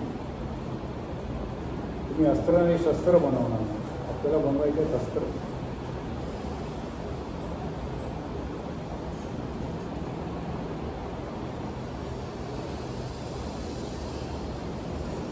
असा वेगळा विचार जर तुम्ही करायला शिकला त्या 5 पद्धतीने, जे जगात चाललं आहे ज्या पद्धतीने नवीन नवीन टेक्नॉलॉजी येत आहे तरच आपल्याला सक्सेस आहे. तर नुसतं जॉब वाढवून आज जगामध्ये जर तुम्ही बघाल तर 70 कोटी कौशल्य कामगारांची गरज आहे. 70 कोटी कौशल्य कामगारांची गरज आहे. भारतामध्ये 10 कोटी कौशल्य कामगारांची गरज आहे. कुठल्याही इंडस्ट्रीला बाहेरनं आलेल्या इंडस्ट्रीचा आपले जे टाटा, बिर्ला, अडाणी, अंबानी किंवा जे कोण असतील ते कोणालाही एवढा वेळ नाही आहे की तुला नोकरीला घेईन, तुला मी शिकवेन आणि मग तू 6 महिन्यानंतर मला प्रोडक्शन देशील. एवढा खर्च करायची ताकद नाही आहे कोणाची आणि एवढं वेळ पण नाही आहे कोणाला. आत्ताची इथे तुम्हाला संधी मिळाली याच्यामध्ये तुम्ही किती जास्तीत जास्त स्किल निर्माण करू शकता तुमच्यामध्ये कौशल्य म्हणजे कुठल्याही याच्यामध्ये असू आणि आपल्या कौशल्यापेक्षा जास्त विचार करू शकतो का? आपण शिकतो तिकडे तर कौशल्य येणारच आहे. मी वेल्डर होत असेल तर मी वेल्डिंग करणारच. वेल्डिंग करताना मला किती कसं केलं जातं, 2 पार्ट एकत्र आणून त्याचं सेटअप कसं केलं जातं. जेव्हा सेटअप तयार होतो तेव्हा वेल्डरवर वेल्डिंग करतो, जेव्हा सिव्हिल वर्क तयार होतं त्यावेळेला इलेक्ट्रिशियन वायरिंग करतो. पण ते डबल काम होतं आपल्याकडे. एक जर सिव्हिल करणार आणि एकत्र जर बसले आणि त्या दोघांनी जर ठरवलं मला इकडे पाणी घ्यायचं, मला इकडे भोग पाहिजे, मला इकडनं पाईप आतमध्ये घ्यायचा, तर तो ज्यावेळेला भिंत बांधून त्याच वेळेला भोग घ्यायला. आता पहिले सगळे त्याला आपण सांगतो भिंत बांध, जास्त कर, रंग लाव, मग मी येऊन तोडणार. प्लंबरचं पण तसंच.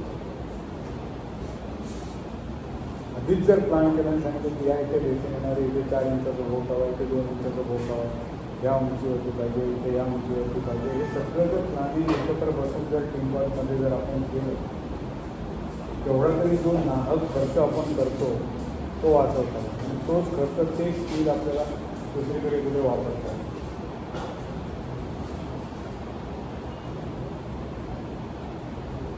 तर ते थांबतो मी.